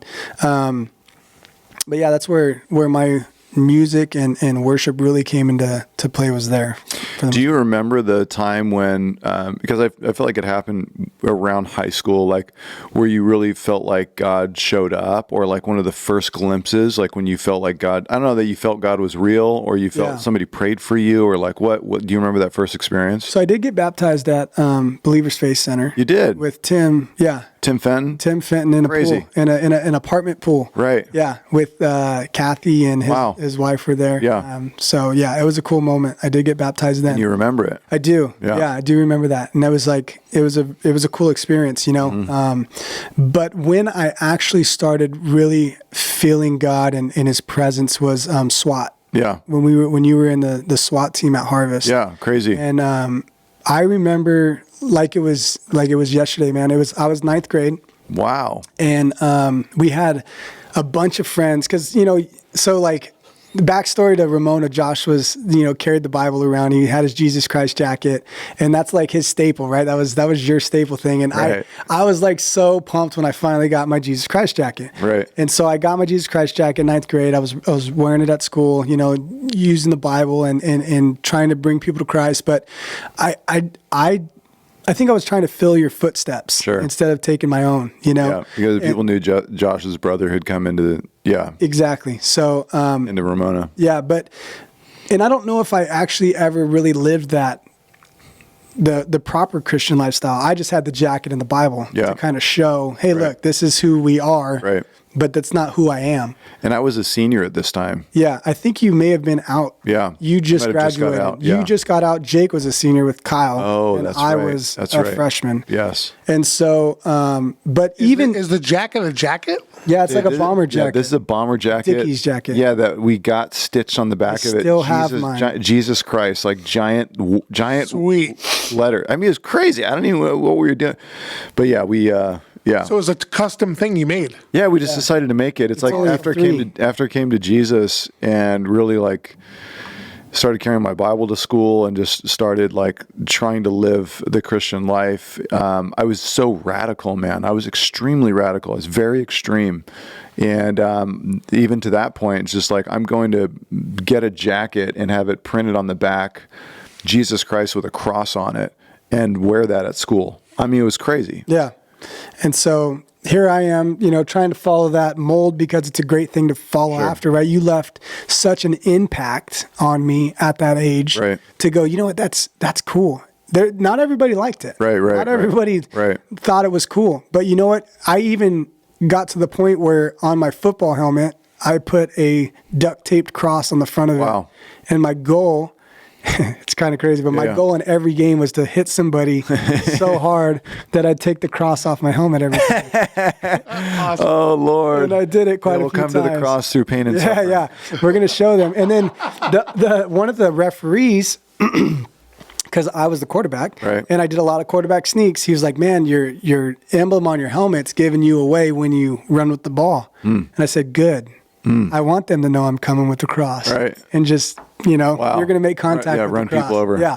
So that was kind of cool. But like I said, going through that and then coming to youth group at the SWAT, I invited a bunch of friends from school. Yeah. And we go. This was Steve Wilburn. Yeah. And then we go, dude. You invited friends? Crazy. We had a whole row. Crazy. A whole row of people at school. And then he does an altar call, bro. Oh. And I wouldn't say the whole row went, but 75% of the people in the row get up and go to the front. And I'm just like, what is going on? That's crazy. I didn't even preach to these people. I just hey, you guys want to come to church? Because it was a cool thing to do. It's fun to hang out, But God moved, man. That's crazy. And that's the first time I really felt God's presence and moving. I never heard that story. Yeah, it's so crazy. It was awesome. I did not know that happened at SWAT. Steve's going to lose his mind when he hears that. Yeah, it was cool, dude. So cool. It was a really great experience. And then even after that, my girlfriend at the time, she even went, and she went up, but we had, shortly after that we broke up or whatever. But it was just like, even to be able to plant that seed in somebody that I did care about, but now, hey, do your own thing, right? But just to know that God put me in those moments with those people. And just to think, I only went to Ramona my 9th grade year. And at the end of football season, Dad had lost his job. So, and by that time we were out of Harmony Lane, and we moved over to Delano. Which is over off of Jackson. Jackson, California. Right by Don Lorenzi.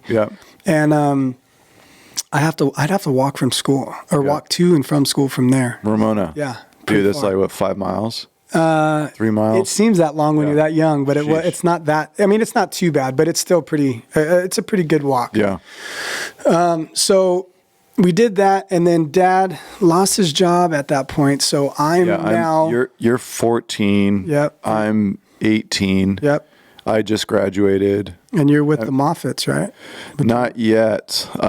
Dad loses his job, and then we lost the house. Oh, that's right. And we lost the car.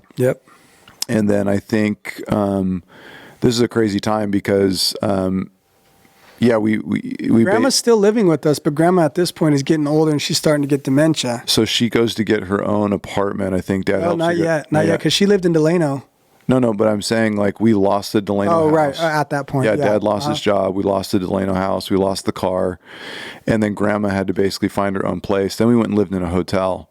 And we lived in a couple of hotels. We watched 9/11. In the hotel. I remember that. Never forget that day. On the TV, we are in the hotel. And the planes are crashing into the Twin Towers. And we're in the hotel. And I'm just like, at this point, I don't really...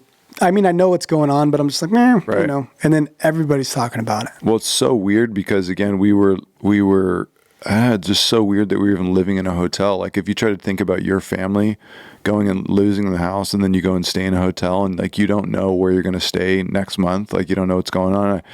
I mean, we haven't really had a like deep discussion with Dad about all that, but like it's really wild to think through that we're taking showers there at that hotel. We're like sleeping in this 1 or 2 beds. I don't even know what was there. And I remember one of the worst times is when we didn't have food. Really? No, I don't remember. I don't know if you were there at that time, but I think you were. Yeah, I had to be. It was either you or me and Jake, and I fell asleep hungry. Wow. Fell asleep hungry in the hotel. Yeah, and then we went to Grandma's house the next morning because Dad we didn't have nothing. So I ate a bologna sandwich for breakfast, and it was the best bologna sandwich I've ever eaten. Insane. It was good, dude. But it's like those small things, right? It's like, what would I do as a dad? Right. Yeah, I know. I don't know. I know. It's crazy, man. Yeah. And that's why I just keep going back to the love that Dad had. Yeah. Even though we didn't have money. Right. Even though we did go without. He never had a short temper with us. Never showed aggressiveness towards us. Never neglected. Right. You know, he was always there. Right. He's like, I know. We're going to get through it. I know. So, you know, somehow. Yeah. It was just slow and steady, you know, and just figured it would work out. And Dad goes and lives somehow we all departed from that place. I think you went with Dad to go live with Richard and Corona. You stayed there. Yep. I went to live with a friend and family. And then Jake went to live with his friends and his family. I went Kevin Weiss or what? Yeah. Yeah. I went to Corona. Jake went to, he was in Riverside. So he was first? in Riverside off of Delano. That's where he met the Weisses, Kevin and Sean. Yeah. And he wound up living with them for a little while. Right. And then he went to, somebody ended up in LA. I think he went to LA. I think the Weisses moved to LA, so he lived with them. And then he moved. Where else did he move? He moved somewhere else too. Yeah. He moved around a lot. Yeah, he moved around a lot. But you transitioned to Vegas from there. Yeah, no. Actually, I went with Dad with the Harps. Yeah. And I went to Centennial. Okay, that's right. For the rest of my 9th grade year. I forgot about that. Yep. And then I was getting in the football program there. Everything was going great. Yep. And then I started living with another family from church, the Stigmans. Got it. From Presence of the Lord. Okay. Because it just was, I just didn't have the family dynamic at the Harps. It was a little awkward, I guess, for me. For sure. And so they opened their home. They had, younger boys that I really got along with. And Skylar Stigman, I still follow him on Instagram and stuff. Oh, cool. But from there, I was kind of emotional at that time, a little angry. Yeah. I don't know if I was a little angry, but I definitely had a fuse, Yeah. But you were boxing at that time too. No, that was Delano House. I started boxing. You were boxing, so you learned how to fight. Yeah. And you started getting into fights. Oh yeah, and then I didn't even remember that fight. I got in a fight at Ramona, and then I got in a fight at Centennial in the weight room with the football player. Yeah. He was pushing me up against the weights, and I didn't like it. Yeah. So so that happened. And then after, I think, that fight, Steve and Lorraine, they were just trying to love on me, trying to have a little bit of, they had to, looking back, I know they had to lay rules down. They had to have regulations, know, and I didn't like that. Right. So I stormed off one night and kind of ran away in a sense or whatever, just went off for a couple hours just to cool my head. Mm-hmm. And then I found myself living with Grandma and Grandpa in Pahrump. And I lived with them for about 2 years when I was 14. Pahrump, Nevada. Pahrump, Nevada. Yeah, you left. So you're in Nevada. I'm in Corona. Yep. Jake's in LA or somewhere else. Dad's in Corona, I think. Yeah, he stayed with the Harps for a while, and then he met Leilani. Yeah. So we basically, when Dad lost the house and the car, we basically never were back together as a family since that day. No. Or in the hotel was the last time that we were together as a family. Isn't that a trip?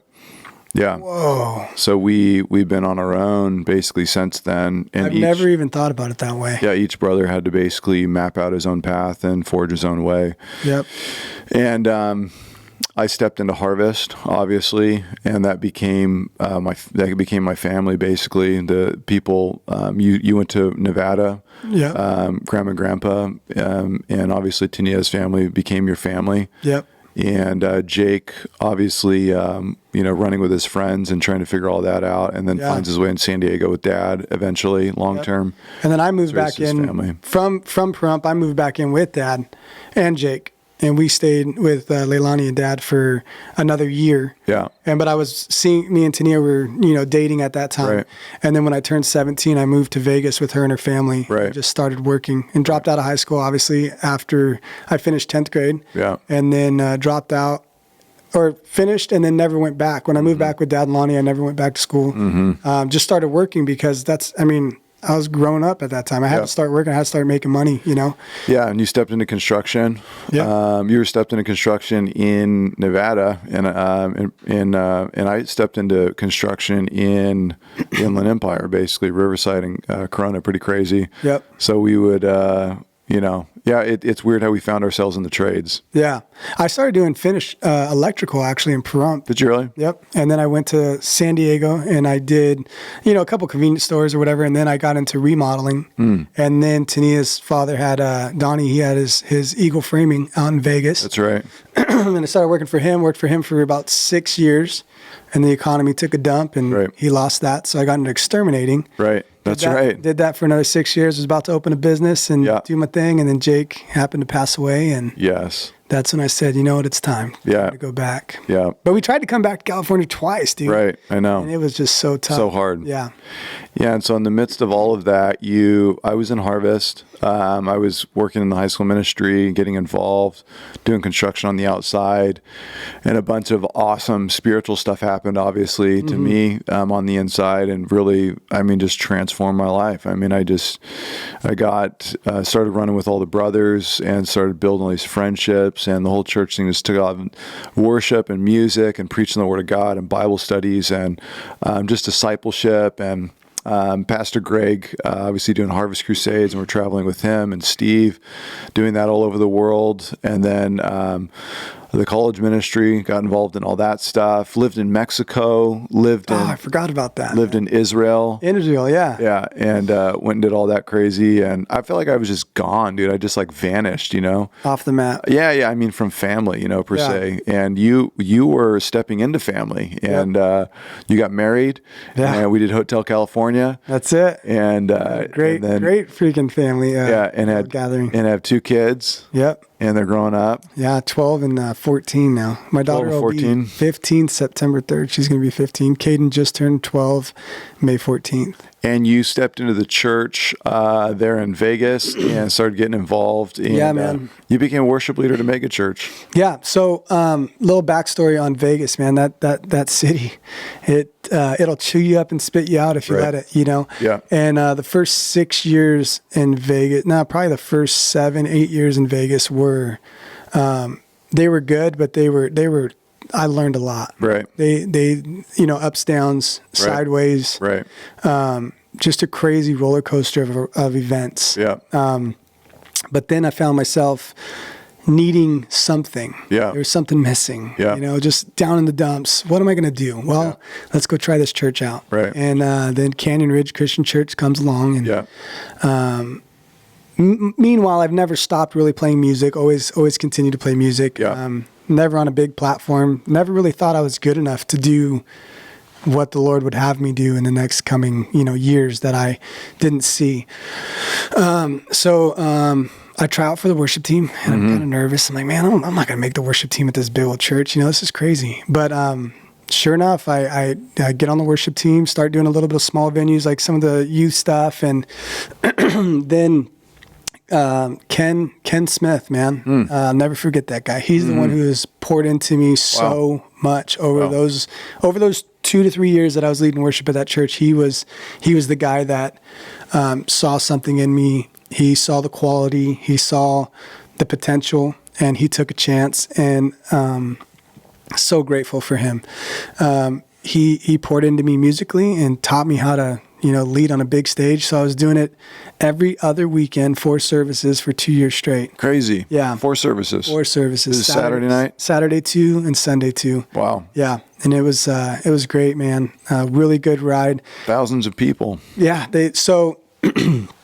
They have like the capacity for 5,000 each service. Wow. And Nick Vujicic came to the church one week, and I got to lead worship in that weekend. Did you really? Dude. What, 20,000 people? It was insane. Yeah. Yeah, every service was filled plus overflow in the chapel. Insane. So it was probably 5,000 to 7,000 people each service. Oh my It was gosh. insane, man. Yeah. We have one clip on my Instagram that has one of our friends that was the worship, one of the singers as well, and she took a picture from the side view, man. It was just such a cool moment. Yeah. And for that, I'm grateful, man. That's like something you'll never experience again. It was for the kingdom. Yeah. It wasn't for my own good. Yeah. It was for something that, because I could have been a rock star, right? I could go play at dive bars and do all that, but to be able to play at that magnitude in such a cool moment was awesome. Yeah, no, it was a trip, man, to watch. Again, you go from, messing around with your electric guitar and pedals, like even 14 years old, to like standing on that stage, leading at such a high level and with such production and perfection and just, the way things were dialed. It's like no music stands, no lyrics. I remember you telling me you had to memorize everything. Yeah. You guys had to be ready to go. And then again, when you can put away all those mechanics and then you can lift the place emotionally and bring people close to God, like where you stop thinking about playing and what people think, and you start worshiping, there's that switch that takes place, and it's when the whole thing lifts. And again, I attribute that to our dad, like just being able to see him do it forever. That seemed to be something that each of us have had. Like we can enter into a really passionate, place of music very quickly. Like it speaks to, it's part of the language of our soul or something. Yeah. It's like we're all there. And anyways, it's a proud brother moment, because I'm at Harvest, Pastor Greg, the church is, tens of thousands of people, and I'm being able to be on stage over there preaching and doing all this kind of cool stuff with Sunday nights, but I'm looking over my brother in another city doing the exact same thing from a worship angle. I'm like, this is nuts, man. Wow. Like, what are these 2 kids from Paris over in the trailer park, doing on stages like this? Like, that's crazy. Yeah, leading people to God and pointing people to Jesus. I never even thought about it. Like, Josh, I don't think of things like that. It's insane, dude. You know what we do? Like, I think that's why we're so similar, is because we don't see most things in that big light, like a thing that we can boast on. It's like, just, you're in the moment, dude. Just go, what? Okay, yeah, I'm going to go do that. Like, it's not about us. Yeah. It's about, furthering the kingdom, or just being in that moment and taking full advantage of whatever is given to us. Yeah. Because we grew up with so little, that anytime we have an opportunity, we're going to make the most of it. Yeah. And I think that's what I was able to do in Vegas, and you were able to do in Like, seriously, dude, we've never had, like, for me, I never had any formal lessons. Sure. Any type of, something that's going to help me do worship until Ken Smith came along. Yeah. And for you, it's like, I never even thought about that in that like I was doing my own thing and you were doing your own thing, but it's literally, it was kind of the same. We're just scrappers. Like we're just kind of blue collar scrapper kids, who don't, there was no strategy. There was no, our parents weren't grooming us, to become great. Like there's zero strategy involved. We're literally just falling into what's right in front of us. Moments. And trying to do the best that we can with whatever opportunity anyone gives us, and just trying to work hard at it and love people through it. And that's why I honestly try to say this, and I don't even know if it connects sometimes, but it's like I never saw the game, or I never saw the path. I never saw strategy until I was older. I never understood. You got to go to this school to get that degree, to do this thing, and then accomplish that, and then rub shoulders with these people, and then this is how that works, and this connects to that. We didn't have any of that because we just lost everything, and then we're just like kind of just falling in, and really just people being generous and gracious to us, taking us into their homes, feeding us, loving us along the way, and here we are, just trying to love the Lord, trying to love people, trying to play music, trying to make some money, trying to love our families, and just trying to navigate and just trying to have fun along the way. Just have a blast, just goof off with people, have a good time. And then it's crazy how it affords you so many opportunities. I think genuine, authentic, are the words, because I think Dad has always been that. I don't think Dad knows how to play a game. He doesn't know how to. Just him. Yeah, he doesn't. There's no strategic anything. Even when we joke with him, he gets mad. That's enough. Yeah, it's like you guys getting on me. It's like he doesn't know. He doesn't know how to read a room, and who's the most powerful in the room, and who you connect with, and who you rub shoulders. That doesn't have a single ounce of strategy. He again, authentic. His two friends are music and Jesus. That's it. He's just been that way forever. And so I think that translated into me, you and Jake, like in a real, because I always noticed that people, if they got to know us, they had a liking to us. They like, you good kids. I don't know. I always saw that. Yeah. And that adults were always very kind to us and sweet to us. And we kind of could make friends anywhere we went. Anywhere, any place, we could just connect with people somehow. And I think that does go for all three of us. Like my wife, she gets on me all the time because we can go anywhere. And here I am talking to somebody about something. Like just a quick story about In-N-Out the other night, right? In-N-Out. Let's shout out to In-N-Out. Yeah. But dude, we're at In-N-Out, and after Caden's tournament, he's playing baseball, right? And we eat our dinner, and Tania's like, babe, we should get some shakes. I'm like, all right, cool, let's get some shakes. So we give Caden the debit card. He goes inside. She's shortly behind him because we know Caden with the debit card inside might not turn out right? But we want him to be a big kid, so hey, go ahead, bud, you're 12. Go do your thing. Right. So we give him the card. He goes inside. We go, okay, we want 2 Neapolitans, whatever you want, whatever she wants. Right? Dude, yeah, me and Tania got them. They were awesome. Yes. But then secret menu. We come out, or they come out, right? Caden's face is like, he's got this look on his face. We're like, what'd you do? He comes out with 4 of them. Sherry's holding one. I'm like, what do you do, dude? And he's like, oh, well, so I thought you wanted 3 Neapolitans plus ours. I don't know. I got 5 of them. I was like, okay, whatever. Yeah. We'll make this work. Right. So we're talking, we're laughing because just, having fun with Caden. Yeah. And then there's an older couple sitting on a bench. And I'm just like, yeah, I'm going to go ask them if they want this Neapolitan shake. What's the big deal? I don't want to throw it away. I want to give it to somebody. Yeah. So I go over there, and the funny thing is long story short, I give him the Neapolitan shake. We talk for a minute. We're talking about my meniscus. We're talking about my ACL surgery. We're talking about, how his wife needed it. And then at the end of the thing, he's like, God bless you. I'm like, God bless you too. Thank you, man. I appreciate that. And I walk away, and my kids in Tania are all looking at me, just laughing. And they're like, we knew you were going to sit there and talk to them for like 15 minutes, Dad. All you had to do is give them the Neapolitan shake. But I was like, no, I'm just trying to be personal, man. It's just like, I think that's a trait we have. Like, I don't know why or how, but it's just like, we just love people. Yeah. Love people, love to talk. It's true. This is why this is awesome. Love people. Well, that's the thing, man. I realize, like, I've had thousands of conversations over the last 20 years or 25 years, we go back into high school, but even at Ramona, like, I hung out with every crowd in high school. I don't know how that happened or why it happened, but I was vice president of my school. I ended up connecting with all these different crews. And then I just noticed, like, I just like people, you know, like I especially take an interest to people. And then I've just reflected on all these table talk, like conversations I've had, like all the lunches and all the hangouts at people's houses and all of the coffee shops and going to the colleges and the high schools and on the streets from Australia to New Zealand, all over the world, like just talking to be in the Middle East. And I mean, talking to people in Jerusalem, talking to people in Jordan, talking to people in Egypt at the pyramids. Yeah. I mean, just like, because that's the thing, we just stop and start talking, and before you know it, I'm deep in conversation. And I was very forward about God and the Bible and Jesus.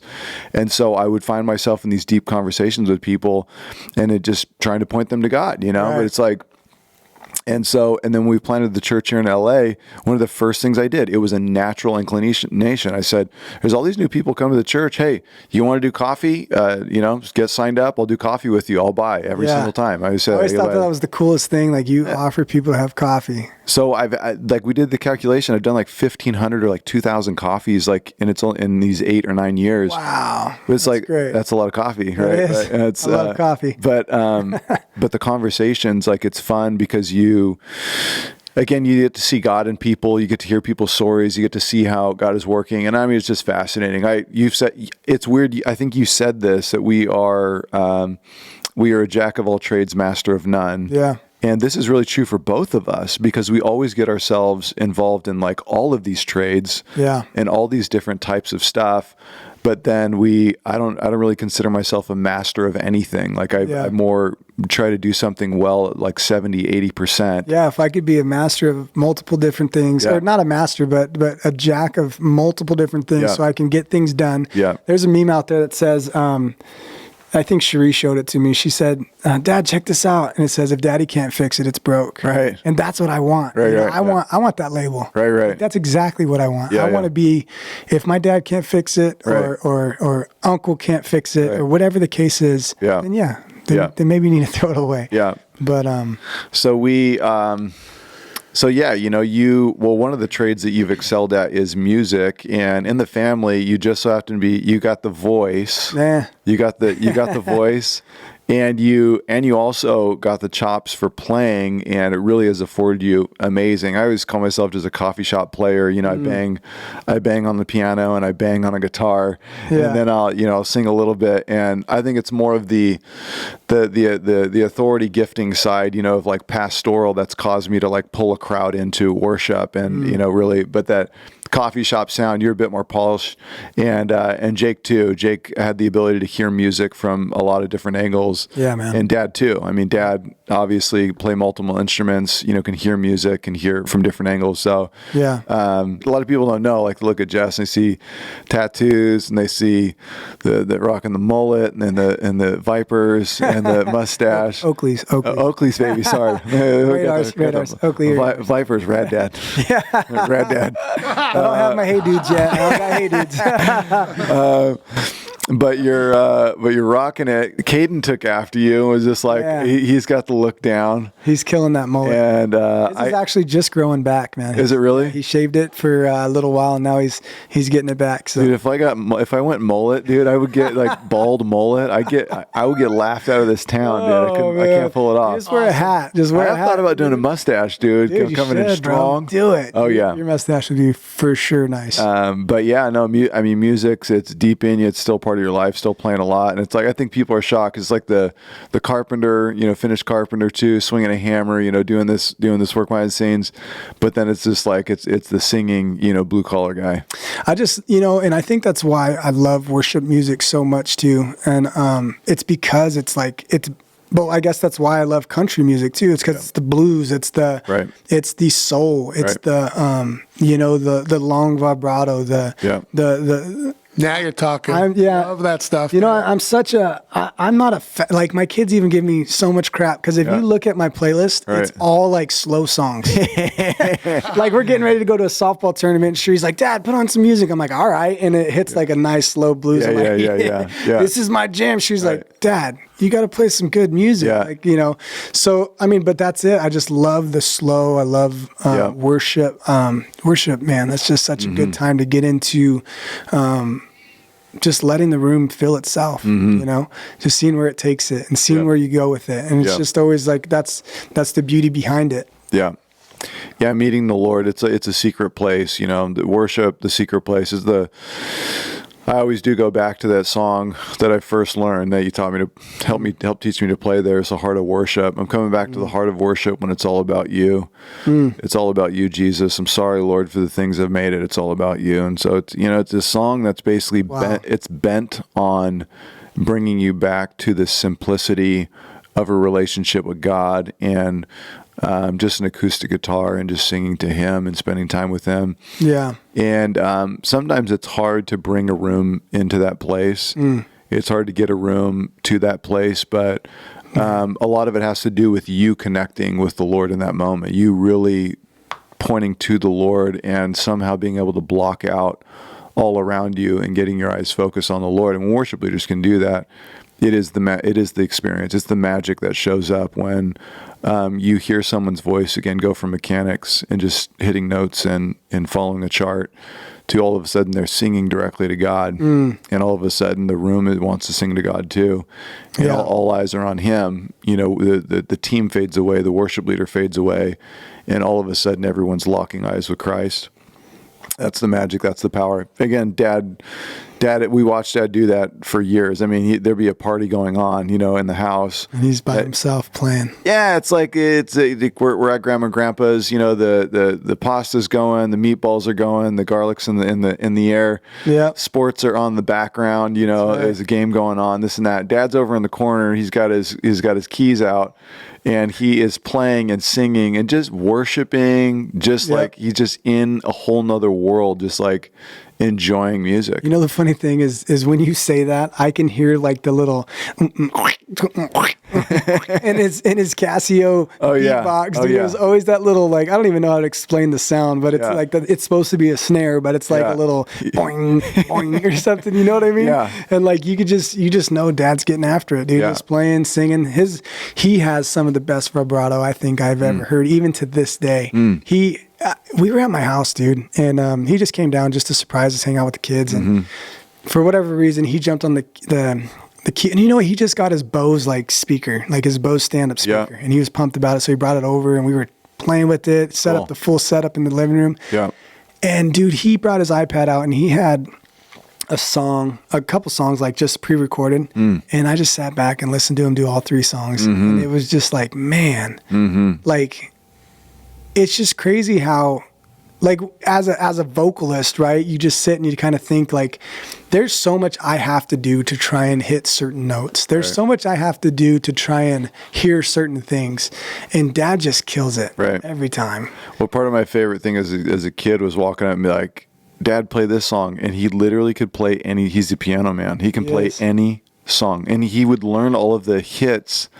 If he heard it on the radio with us, he could play it. Yeah. He just by ear, he could just magically. Remember Jurassic Park theme song? Yeah. When it came out? Oh, yeah. We were like, Dad, can you play that? Yeah. He's like, well, let me see. Yeah. Gets on the keyboard and just plays it in like 5 seconds. He can play anything. I mean, we would throw hits at him and he would just start playing it. And again, like and then he has the ability to complement. So if you pick up your guitar or you get on the keys and you start playing, he has the ability to start singing behind you and making it feel very warm and nice and sound great.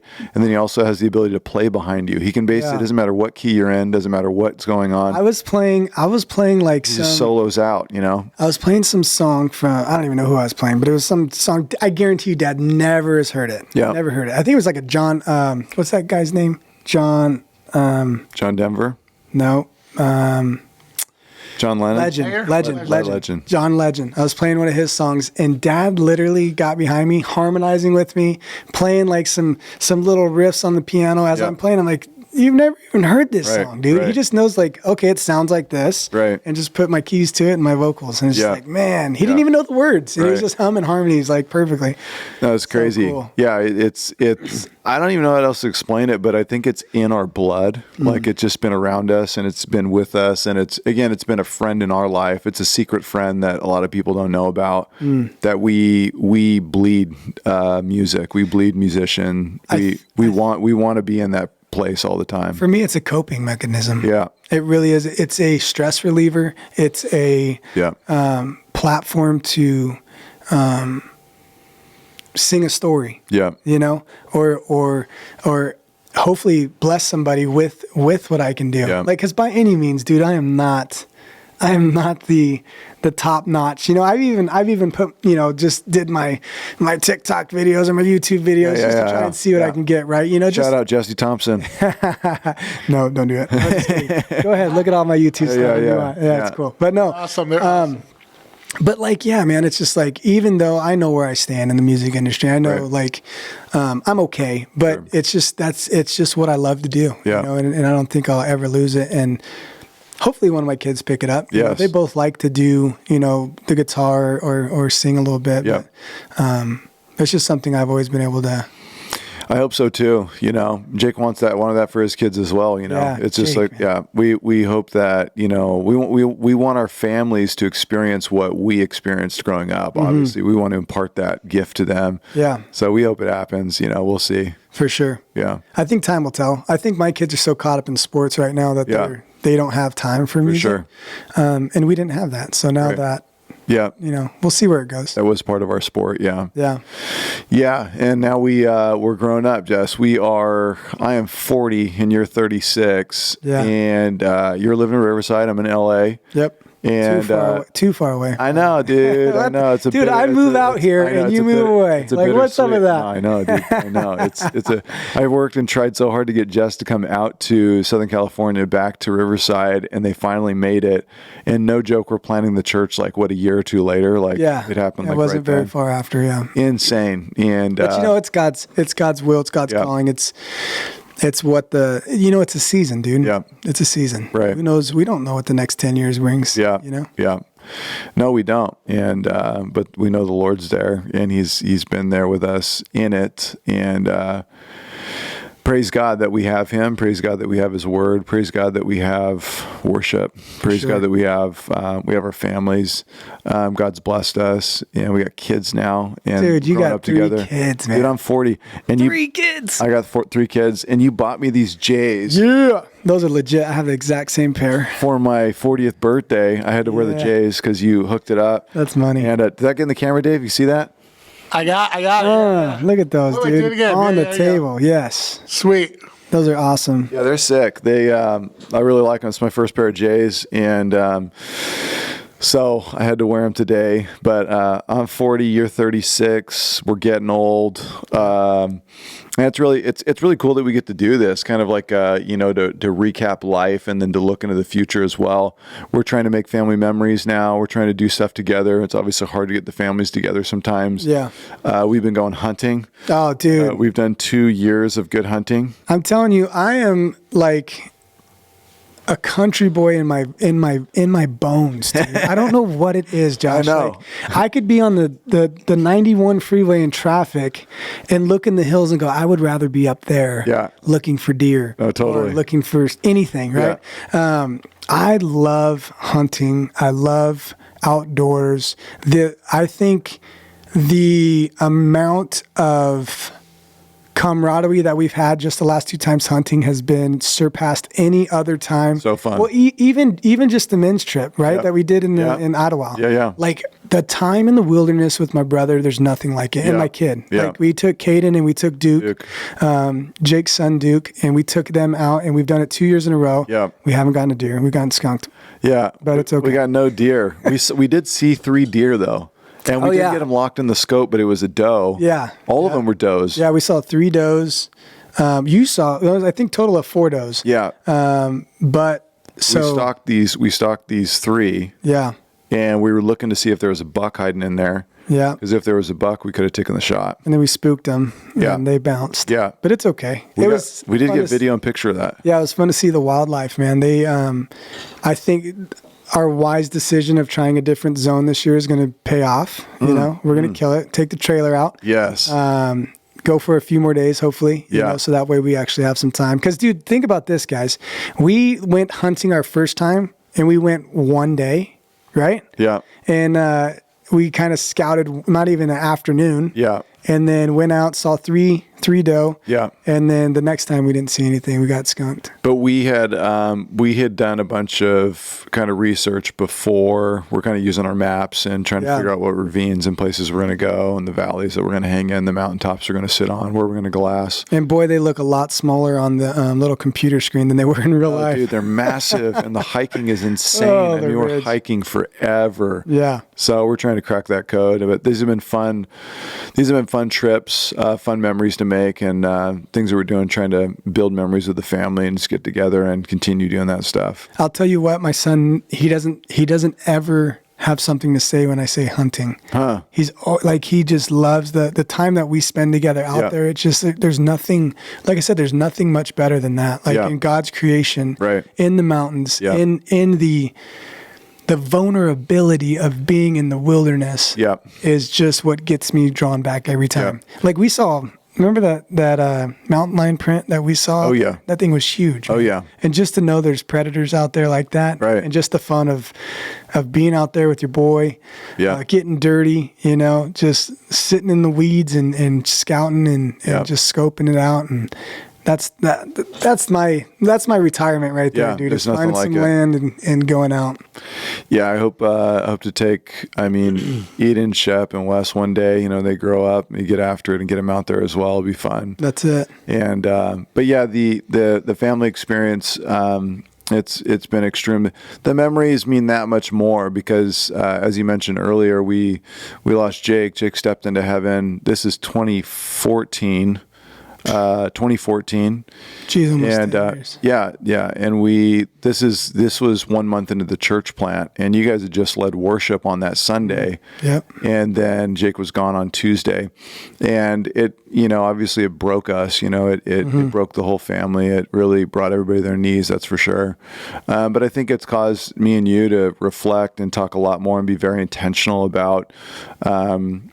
Just trying to do the best we can to keep the family together. It hasn't always been perfect. We're still in the process of trying to figure out what that looks like. But realistically, though, Josh, without Jake's experience, right, we're probably not here. Right. We're not talking to each other today. Right. Maybe we were talking to each other, but are we doing a podcast together?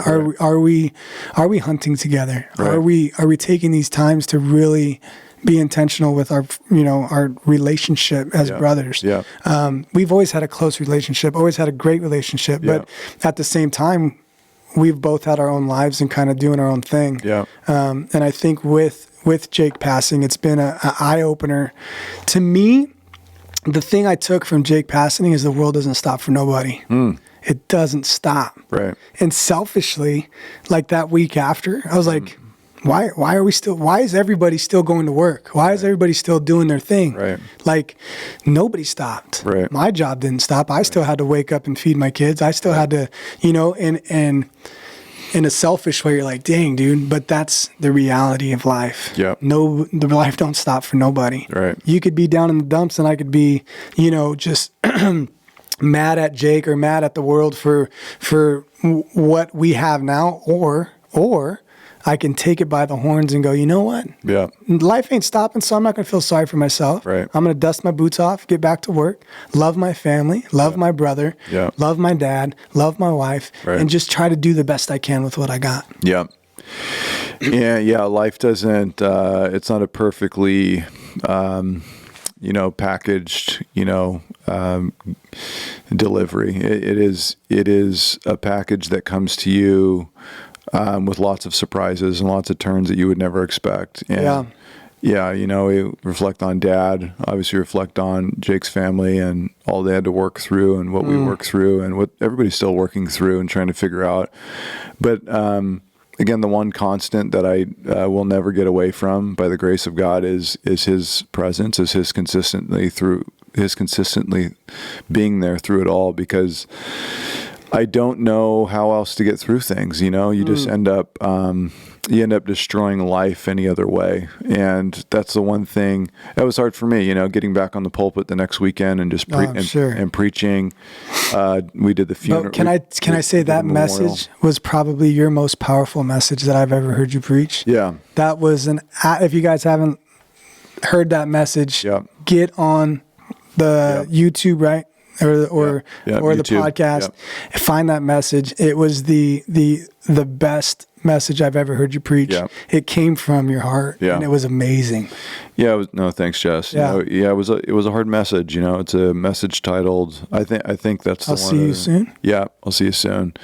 And it's when I reflect back on that whole time, that whole period, what happens is, again, the church plant had happened. Everything was so awesome and on fire because we had all these people show up. Pastor Greg had stepped in and helped us at a very high level. Everything was being blessed by harvest. Everybody's cheering us on. And then literally, it was 30 days. It was literally 30 days from the church plant. Was it really? 1 month. Yeah, it's 4 weeks. We just launched the church, and then 4 weeks later, I thought that was the new normal, dude, of all of us coming out to lead worship and do. No, totally. I was like, it's going to be great. Jake being there, the phone call went something like, I'm like, Jess, dude, I got a worship leader. You want to come out and lead this week? You're like, yeah. I think you're in Vegas. I was still in Vegas. Crazy. Yeah. You came up from Vegas, and then we called up Jake, and then Jake drove up from San Diego. And we literally did our band rehearsal over the phone, me and Jake. Crazy. I called him. I was like, hey, dude, we're doing these songs. Yeah. Get them locked in, get them loaded. Let's go. And I came out. We stayed with our friends Ronnie and Jaron in Riverside. Yeah. Got Jake on the phone again that night, which was like the Saturday night. Yeah. And we kind of rehearsed over a little bit of things and came to Legacy and did it. And it was awesome. Dave was there. Aaron was there. Everybody was there. It was a beautiful Sunday. Dad was there. Everybody, it was awesome. The whole family was there. We had most of them, right? Most of the fam was there. Yeah, and it was a beautiful Sunday because, again, I'm preaching. My brothers are leading worship. This is the first time in history we've all been on stage together. Serving the Lord together, ministering to people together. It was awesome. And it seemed like that was going to be. Once I got a taste of that, I was just looking forward to that for the next 10, 20 years. Yeah, I'm like, you and me for both. sure. Yeah. And then, of course, turn of events, many who don't know is our brother took his own life. And so that happened they were there on worship on Sunday. And again, by Tuesday, he just through a series of events and just being overwhelmed, he ends up taking his own life. And we're shocked on Wednesday. I think we don't even believe it's real. Nope. And I got that phone call, and I was servicing a house in Vegas doing exterminating, and I was like, okay, yeah, he's just missing. Yeah, he's just missing. He just went to a buddy's house to recoup. And then Jess called me, and I was in shock. I had almost no emotion. I was so in shock. And then me too. I had nothing. And then I don't know. I just sat there for a long time, kind of reflecting, and it probably took a week, before just all of it fully hit, and we had to do the memorial service and all of that. But it changed everything forever. Obviously for our family, it changed everything forever for our life. Obviously we lost our mom when we were young, but now we lost a brother who we're close to his family, and still are by the grace of God. But it was really a turning point for us, and again a wake-up call to be more intentional with the friendships and the family members and those that we want, and to really take steps of faith to try to keep building those relationships, even if it's not working out perfectly, just to keep taking steps of faith. We have to just keep trying. That's it. To love and serve each other, and even if you don't see each other for a long time, when you do see each other, you just get after it, If you are reminded to shoot a text, go for it. If you are reminded to make a phone call, go for it.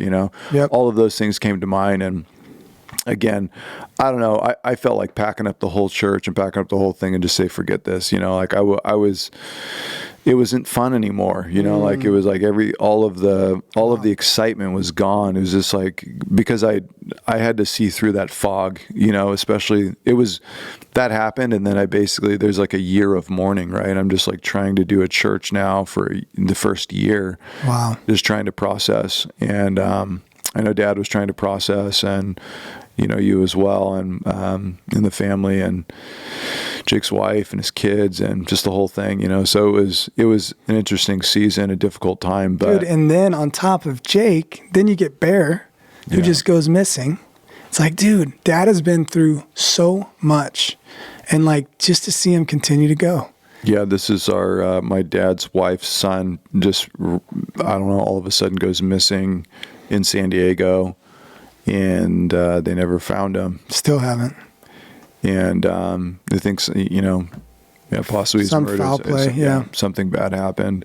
And Lonnie's been a rock, trying to work through that and look to the Lord and look to my dad and look within herself. And it's just our family, immediate family, has suffered greatly. And it's still a weight, obviously, that Dad and Lonnie carry. And they just keep looking to the Lord and try to be as cheerful as possible and keep moving forward in life. And we're blessed by them. Yeah. We're thankful for them. And just, again, believing that God has joy, God has peace, God has rest, even in the midst of all this stuff. And again, it's, we go hunting and we're out there and we're looking at Duke.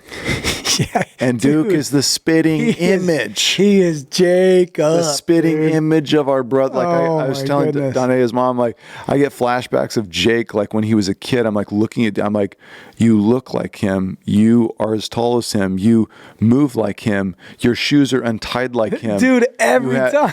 Every single detail of Jake is embodied in his son. We're just like, oh my gosh, there he is. Like, and dude, the thing that blows my mind, okay, I don't remember how old the kids were at when Jake passed, but they 5 and 3, something like that. They're super young. Yeah. Duke is now almost 13, I think, probably 13. Yeah.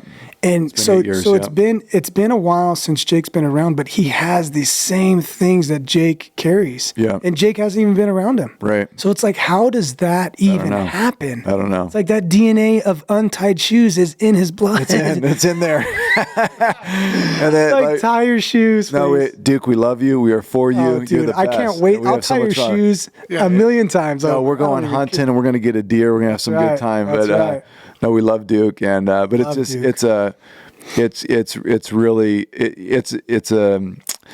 It's a wild moment for me and Jess, right? To look and see, like, almost like our brother incarnate, like standing. You're seeing him in, like, not the future, but like in past times. Yeah. I remember looking over at Jake in the living room and seeing Duke. Yeah, yeah. And Demi's got a lot of his same resemblance too, man. But it's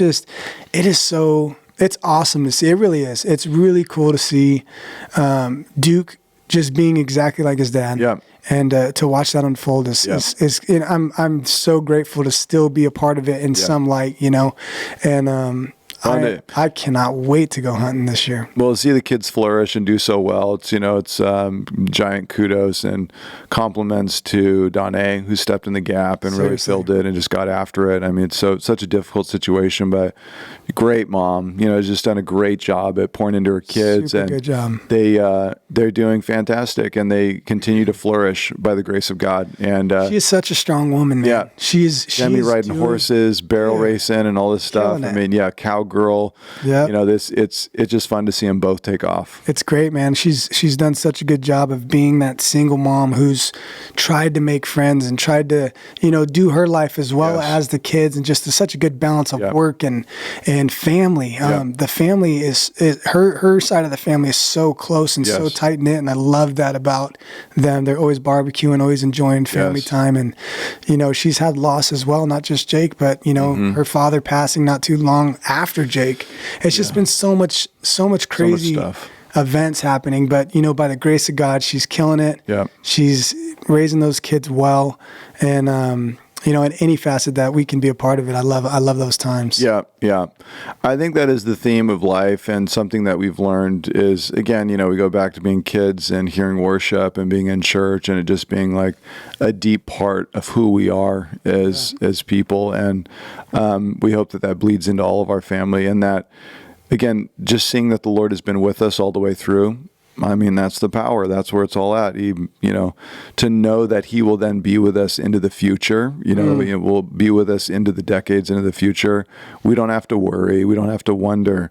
We can anchor in Him. And I think even in the seasons when you don't feel God, even the seasons when you don't know if He's truly there, again, you can look back on life and you can see, He actually was, and He actually is, and He will continue to show up faithful time and time and time again. And so it's been a wild journey. We're just getting started. It's been great, dude. Yeah.